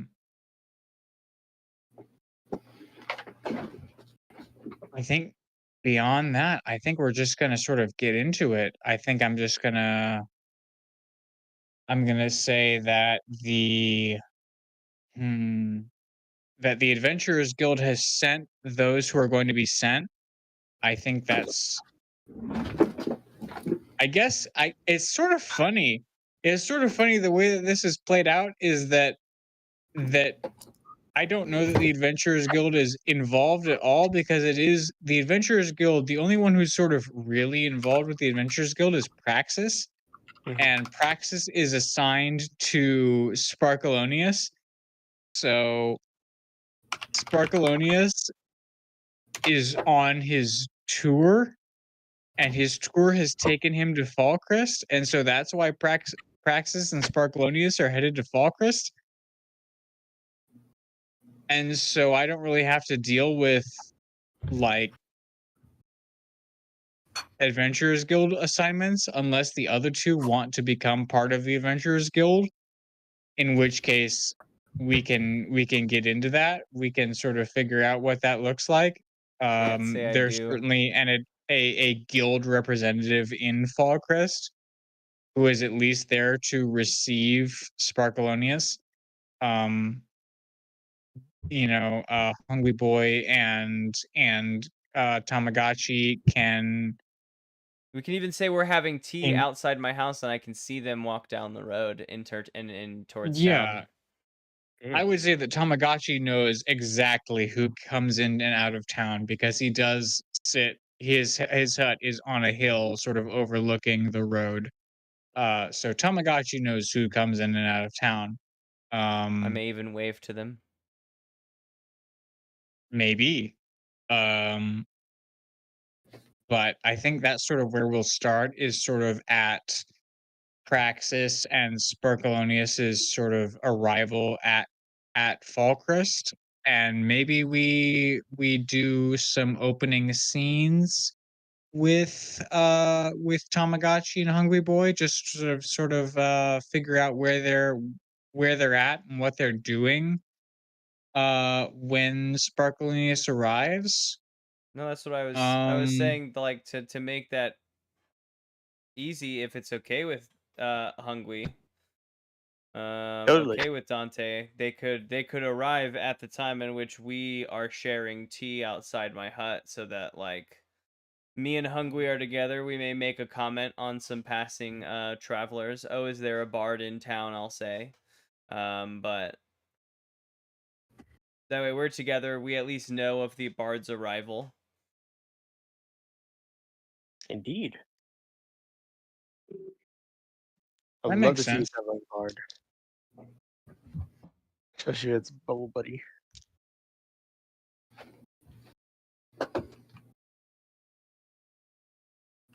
I'm so excited for Sparkalonius's debut.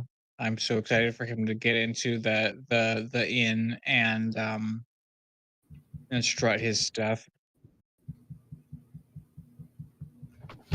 I'm hoping I hope that he is how I imagine him, but we'll see. What? Oh, I guess I want to ask, what more do you want from this session this time? Sounds like this is Honestly, it. Sounds like I'm we're running wrapping out up. of steam. I'm Yeah, trying no. to imagine more things, but I honestly can't. Okay, Like, I unless just we was want to making just like sure. start things, No, not I can't particularly think of at anything else. 11:20, a few hours in. I think that it's a good time. Like I was seeing if what you were saying, like we're gonna start with them entering town, etc., was like us starting with that now, or us starting with that when we start. Nope. I'm thinking it's us starting at that when we start. I Okay. think that if you guys want to fill out the Legend Keeper as much as you'd like, if you want to sort of stretch your imaginations and keep filling things out, you are welcome to. I think that what we've done today is enough for me to get going. And at least have enough to prompt you guys, or at least ask you guys relevant questions when we get there. But I think we're Sick. good to go. I think that when we get there, we'll be able to go. Yes. Sick. Yeah. Awesome. And I think we're also just as ready for a good silly one shot in the 40K universe. I agree. These are two Love to hear that. goofy adventures that I'm looking forward to. Agreed. 2 session Yes, zeros agreed. crushed out. That's an intense amount of work, guys. I gotta say. I'm EP. Hungry boys. Thanks I'm to CP. everybody for I'm coming with CP me on that boy. adventure. So as far as like